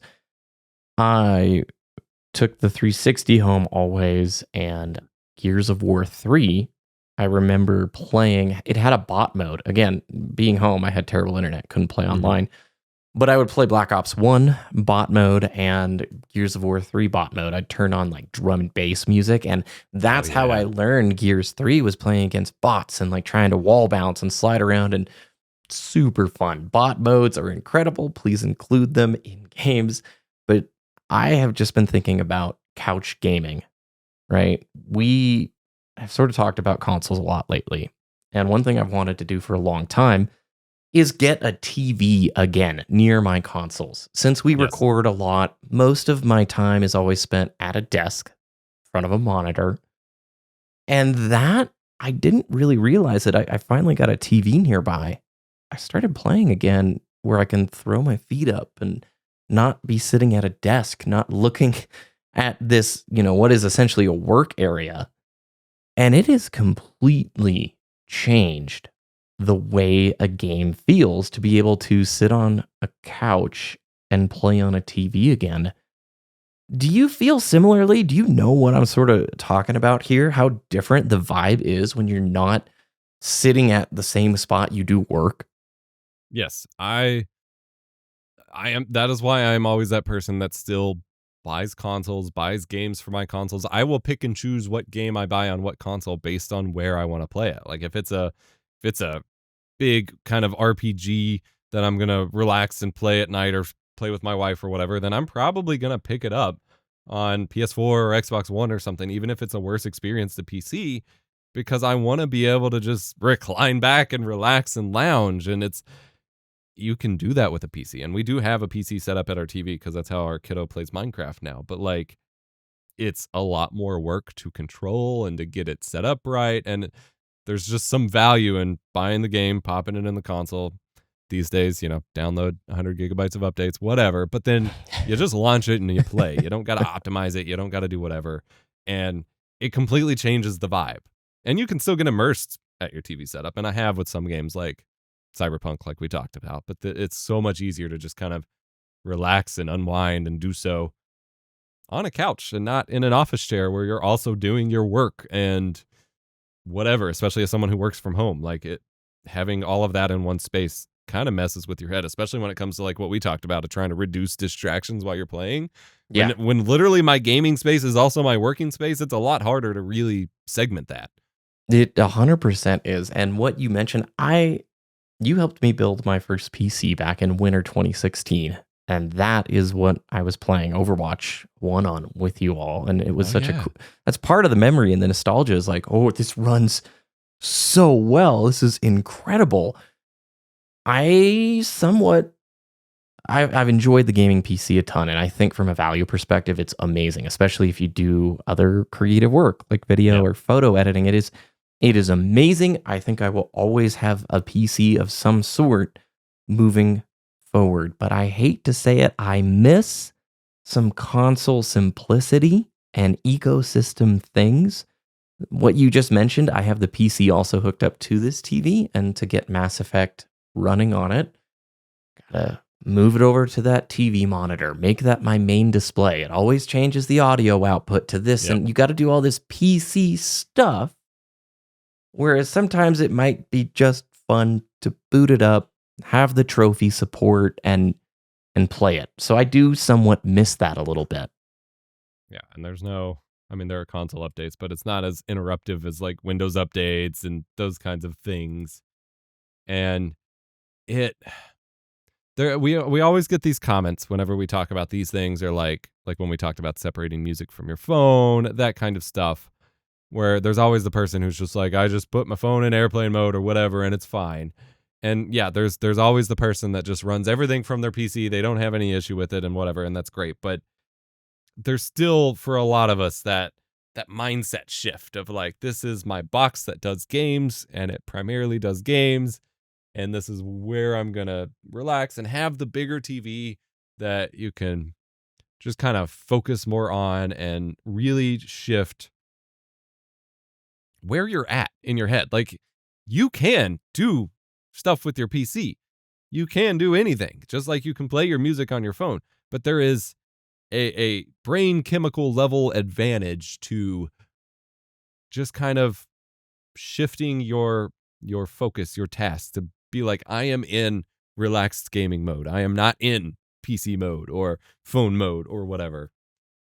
And I think that's lost a lot these days, at least in terms of the discussion everyone has about console exclusives and everything. I've seen so many videos where the person in the same video will say, I hate console exclusives because they're anti-consumer, but also, why would you buy a console because there's no exclusives? But also, my PC can't run PC games, but I'm still not going to buy them on console because I have a PC. And it's like, or you could just not stress about any of that. Pick a console if you can afford it, like obviously, but like pick a console and just play it. You don't got to worry about, I mean, we just mentioned that some games are messed up on certain platforms and you got to watch Digital Foundry or whatever. But the average for just getting a general gaming experience, it's a lot easier to just be like, this is my box. This is where I play games. I'm going to buy a game for the box and then I'm going to play the game, and not I have to preload it on Steam and then have it ready. And then, like you said, switch audio devices, make sure my controller's paired properly, make sure it's not reading my mouse and keyboard, or maybe the game launches without controller support. And so you got to find a wireless keyboard or run a USB extension to your couch or something. Like, it's a lot. The Xbox One Elite Series 1 controller I've had forever, it's falling apart at this point, would not pair with Bluetooth no matter how hard I tried and resetting firmware and going through all the steps. So I finally paired the PlayStation controller, but there was like 20, 30 minutes of not gaming. And every platform has its pros and its cons, and you just have to think about what matters to you. For me, I loved the PC, and I still it's a multi-use device. It does video editing, it does photo editing, it does emails and work and all of these things that extend past just gaming. And I mainly played multiplayer FPS games for many, many years. And that being the focus, of course, I wanted PC to be the spot to play. But looking at maybe the next generation, right? I know I'm interested in the new Switch console. Like I said, there's only about 3 games I want on PlayStation 5. Astrobot, the Ratchet and Clank game, and Demon Souls. So it would have to drop to a substantially lower price, or I could just wait till PlayStation 6 or whatever and see what that lineup looks like. But there is a future where Old Man Dragoon is kind of missing the simplicity of being on a console ecosystem and just sort of sticking with that and not having, like you just mentioned, so much choice that you can kind of get stuck. Yeah,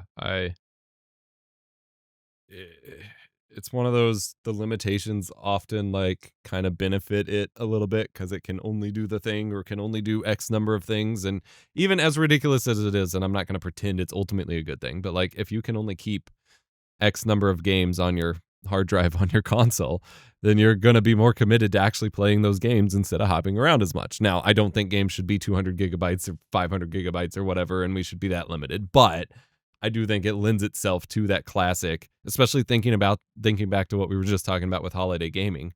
We didn't have, when we were growing up, the libraries of games that we have now. A lot of those are built up over decades of acquiring games, of having adult money, of Steam sales or whatever.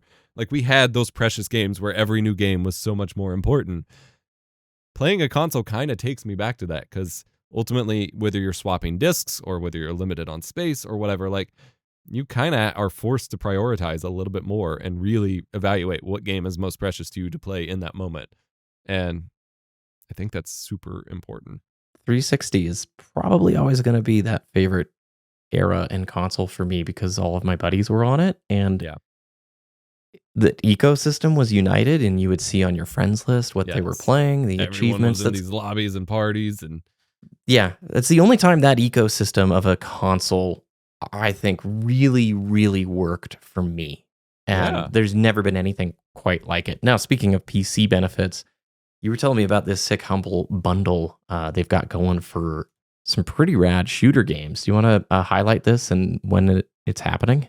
Yeah, so this is the Humble Sci-Fi Shooters bundle, which goes on till, I believe, the end of December. No, it's got a few weeks left. And it is one of those, like, I want something I'm going to make an effort to do with these podcasts, with our collabs, with whatever.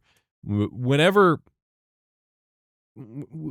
together we have our fair share of complaints about modern gaming, modern games, whatever. I also want to highlight things that are worth engaging in. Just, Yeah. you know, that positive element of like, this is really worth your time. And this is one of those humble bundles where you can pay whatever you want. $19 to get the whole thing is the minimum.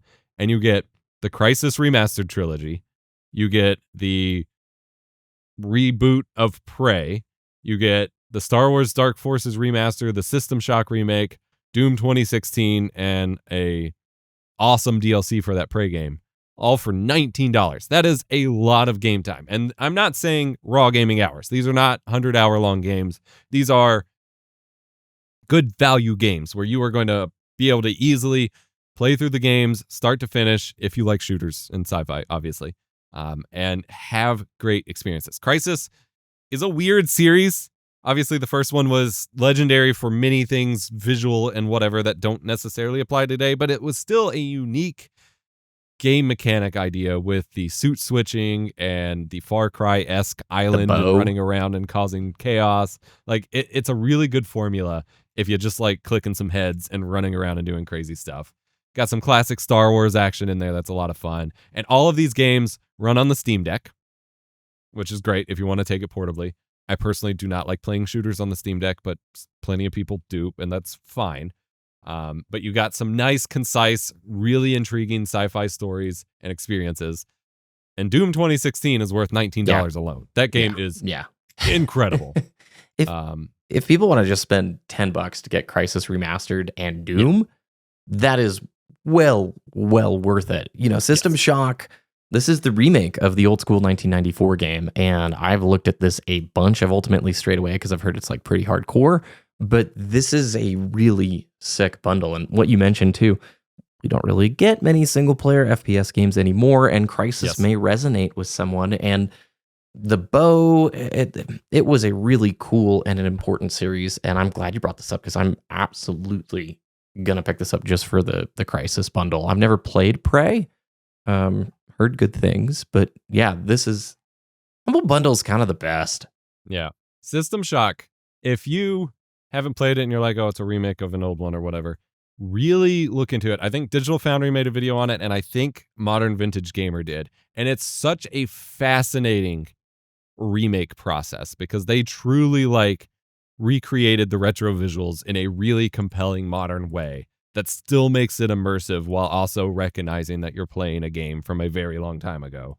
Like, it is one of the, for the things that I prioritize, at least one of the most impressive like remakes of that kind of game that I've ever seen come out. It is awesome. But yeah, this whole bundle is just an incredible value. And like I said, we're not always going to talk about sales necessarily or whatever, but I want to focus on like if there's a game or a bundle or something that really just gives you a good value for gaming and is worth your time, because that's ultimately what our entire conversations about intentionality are all about. I think we should do our best to balance out some of our complaints with like, here's what is actually worth it, instead of just being like, no, none of this. Because I think that's where some of the new bad, old good comments come from, is if we don't also show what is good, it kind of, you know. Well, let's do an absolute mega show before the Steam winter sale. Yes. Highlighting a bunch of recommendations, because there's not enough time to do it before the Steam autumn sale. And always, I feel like with how close, we're 3 weeks away or 4 weeks away at this point from the actual winter sale. I would like to do that. Thanks for pointing this out. I had no idea about this bundle. I need to browse Humble Bundle a little bit more often. But I agree. This is a really cool opportunity to share the stuff that we enjoy. And I think that's the backbone of sort of all of the stuff that I've been doing on YouTube this year, and you as well. Sharing your passions with others is so important. Sharing stories with others, like that is so critical. And if we can do that, that's all that matters. And I've had so many cool game suggestions from viewers this year. Lunistus and Pseudo Regalia are games that I would have never found without this community. And they have become two of my favorites of all time. And they're dirt cheap. And I would have never experienced them without somebody sharing, hey, this is really cool. Check this out. And I heard about them from you and checked them out earlier this year too. Like, Yeah. That word of mouth is so important, and I think it's easy to think you don't need that in the era of enthusiast media, streaming, videos, whatever. But it is still so much more valuable, especially if it's from someone who is looking out for the best interest of just having fun. Speaking of which, I did want to briefly give a shout out to one of our commenters on the first episode. I'm not going to do this every time, but I was really taken aback by this today. Mr. RetroWolf13, who said he has watched through the first episode 3 times already. Oh, wow. Before responding. And that is a 2-hour podcast. Well, thank you, sir. Yes. Lots. That means a lot to me. Like it's hard as creators. Like these discussions you and I have, we have these anyway. Like we anytime we get on a call, we end up extending it an extra hour or so just to have these chats already. But to like know that it's worth someone else's time to actually listen to is really encouraging. You know what stuck with me the most? You said to enjoy games more, go play games. And for whatever reason, you saying that, I've noticed it. Like I've seen the code of the Matrix in like everything around me. If you've ever looked at buying a car, let's say you want to get a Jeep or something, the moment you start looking and knowing that you want to buy that car, you start seeing that car everywhere. And, it's not like there's more Jeeps around. It's just that you're noticing it finally because you've started to think about it. And I think this is similar because of YouTube and Twitch, there's a whole new hobby of experiencing games without playing them. Yep. And that balance, I realized for me, was way out of whack. And in periods of time, it's been way more consuming secondhand opinion about game than it was actually playing the games. And I plenty of times this last week actually closed YouTube and just did something else or didn't even click on it. And I love this whole medium, and it's kind of ironic to criticize it. We're talking about gaming right now on a podcast, but we'd be doing this regardless of if it was recording or not, because it's just fun to talk about games with a friend. But it was a wake-up call. I want to play more games, not watch and hear about more games. Yeah. Especially as someone I mentioned earlier, like I will often just play little bits of tons of games just because I want, like, that part of that is driven by like I want to know firsthand about the game. I don't want to just speak based on everything and like based on everyone else's takes or tweets or forum posts or whatever. And it's really hard. Like a couple times in this discussion, I've wanted to bring up the shifts that were made in the like tone and player freedom and whatever in Dragon Age Veilguard versus the older games. And it's a similar thing to our discussion last time about the like tonal shifts in Halo Infinite versus Halo 1. The issue is I haven't played Veilguard yet.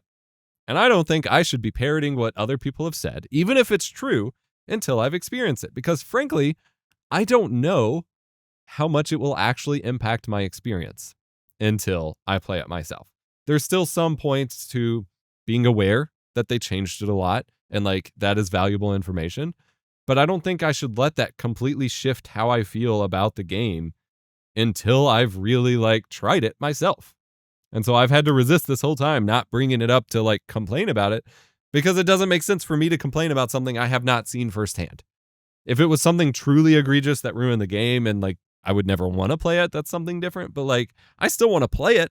I may end up being disappointed that they changed this or that. I may not, but I don't know until I at least try a little bit of it, like myself.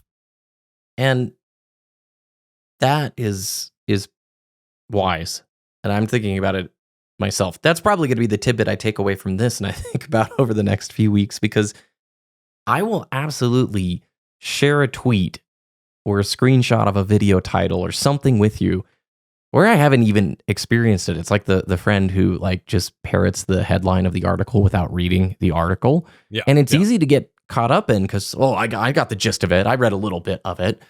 But yeah, if you know that you are interested in playing the new Dragon Age game, and you can definitely consume and be an informed person about like what the reception of the game is, but ultimately I like the stance of until you've experienced it firsthand, you're not really ready to share a detailed opinion on it. And I think that is important. I don't really know how to phrase it, but I oftentimes in this world of, did you see this? Can you believe this? I feel like that's always the framing of a lot of the stuff on the YouTube homepage is the outrage of, this happened. Can you believe it? Yeah. And that's so easy to send to friends, like in a group chat or whatever, where maybe I haven't even interacted at all. Like, speaking of the Overwatch Classic thing, I have the game. I can go try it. And yet I saw multiple tweets and video titles that were really negative about it. Yeah. Who knows? I may love it. I may go, this is exactly what I've been missing. And instead, I framed it even in this conversation of like, hey, I kind of heard people weren't hyped on that. Yeah, I don't know if you noticed, but I was completely neutral in my response. I purely gave the facts. Yeah. And that is because, if I'm being honest, that makes me want to play Overwatch again. Like, my wife and I constantly talk about how we miss having that gap filled where we want to do something like Overwatch or Team Fortress 2 or whatever, and nothing really scratches that itch anymore. Like, that may bring us back to be able to play it. And I don't think there's anything wrong with that. I do think I may have negative opinions on the outlook of the game and how it's been handled, but that, like, I liked Overwatch 1. So bringing it back is kind of a net positive for me. Yep. But a lot of people are really bummed, and I don't know whether the bummedness is accurate or if it's just mad. And I think about an example, and this game blew up for so many reasons that we are never going to talk about here. But do you remember Forspoken? I'm gonna Google it because kind of. If when you Google it, you'll probably remember. Oh yeah. So much of the discourse of that game was from just random cherry picked like quote clips from the dialogue or something, and everyone just absolutely dunking on it, and everyone just talked about how horrible of a game it was and stuff. And sure, it had issues, but I played through quite a few hours of it. I purchased it whenever I was doing my PS Portal review last year, just because it looked like a cool premise, like a really cool idea. And like it was fine. Like, sure, maybe some of the writing wasn't amazing, but that's true of every game. You pull out random lines from any game franchise and you're going to be like, who possibly thought that was a good idea?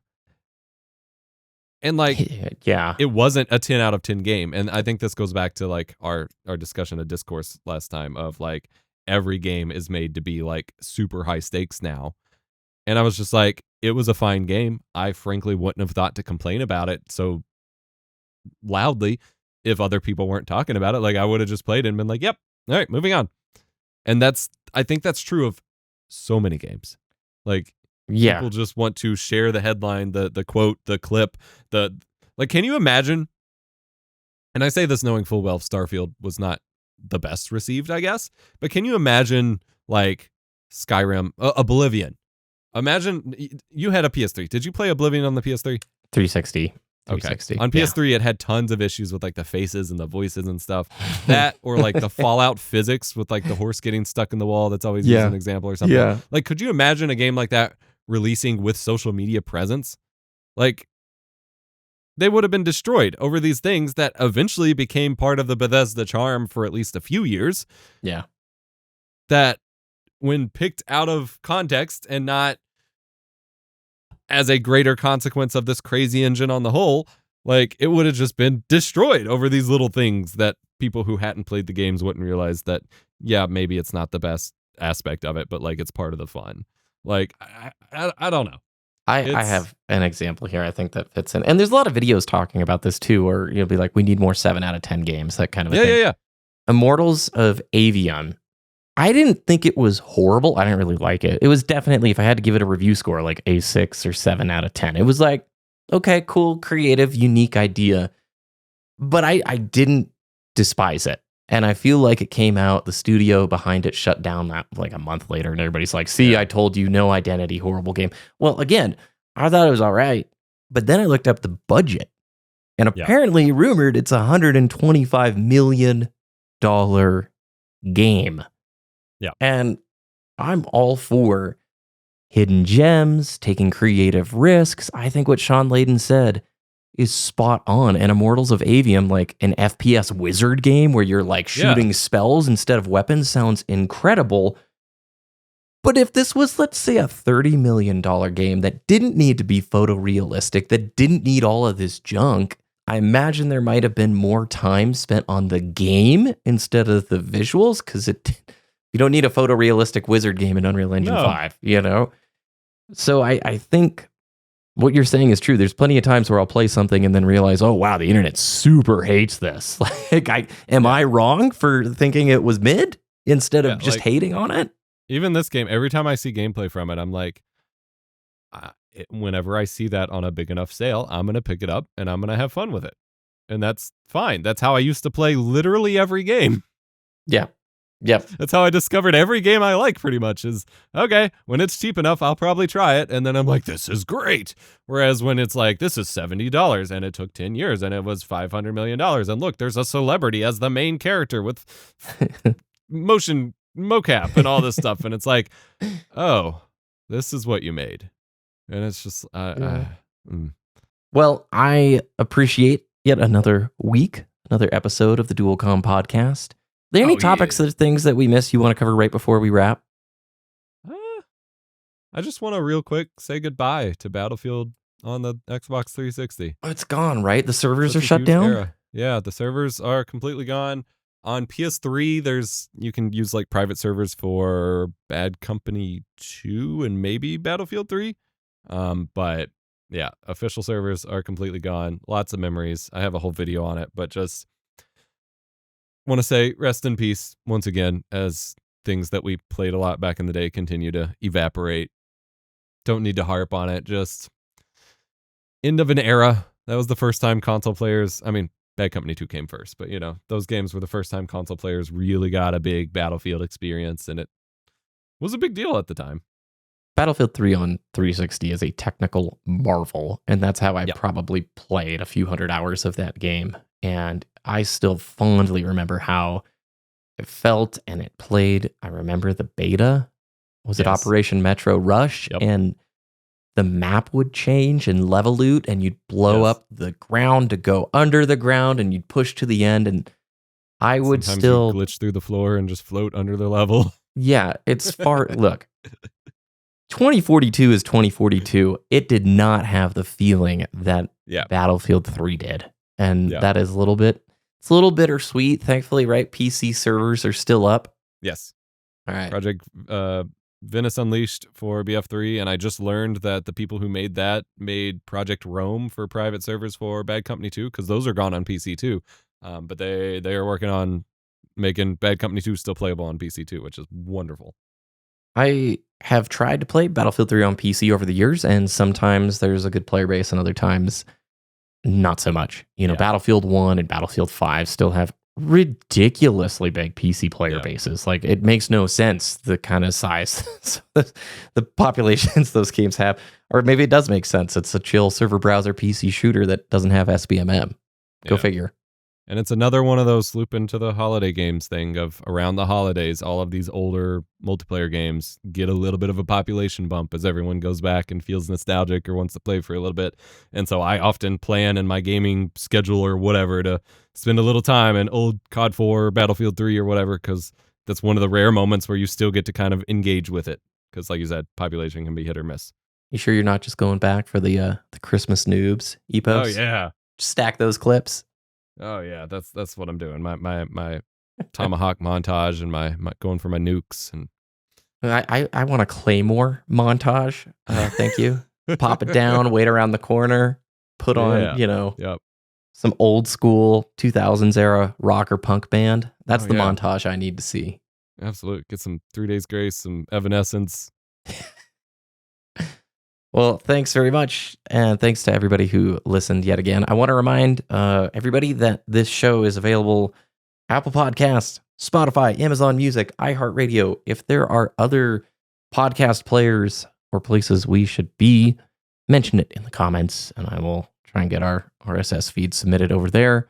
Huge thanks to you, Epos. Where can people find you and support you and subscribe? Lost Saves over on YouTube for gaming stuff. Epos Vox pretty much everywhere else. EPOSVOX.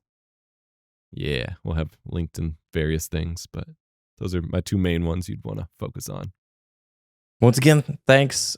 Super excited. Don't know when the next one is. They probably won't always be back to back like this. The ability to not have a schedule makes this show a lot more appealing for both Epos and I. That way we're not just pumping it out to pump it out. We want to make sure we come armed with things that are worth talking about. So again, huge thanks. Massive support on the first episode and excited about this new adventure. So have a great day, everyone, and we'll see you again very soon. Bye.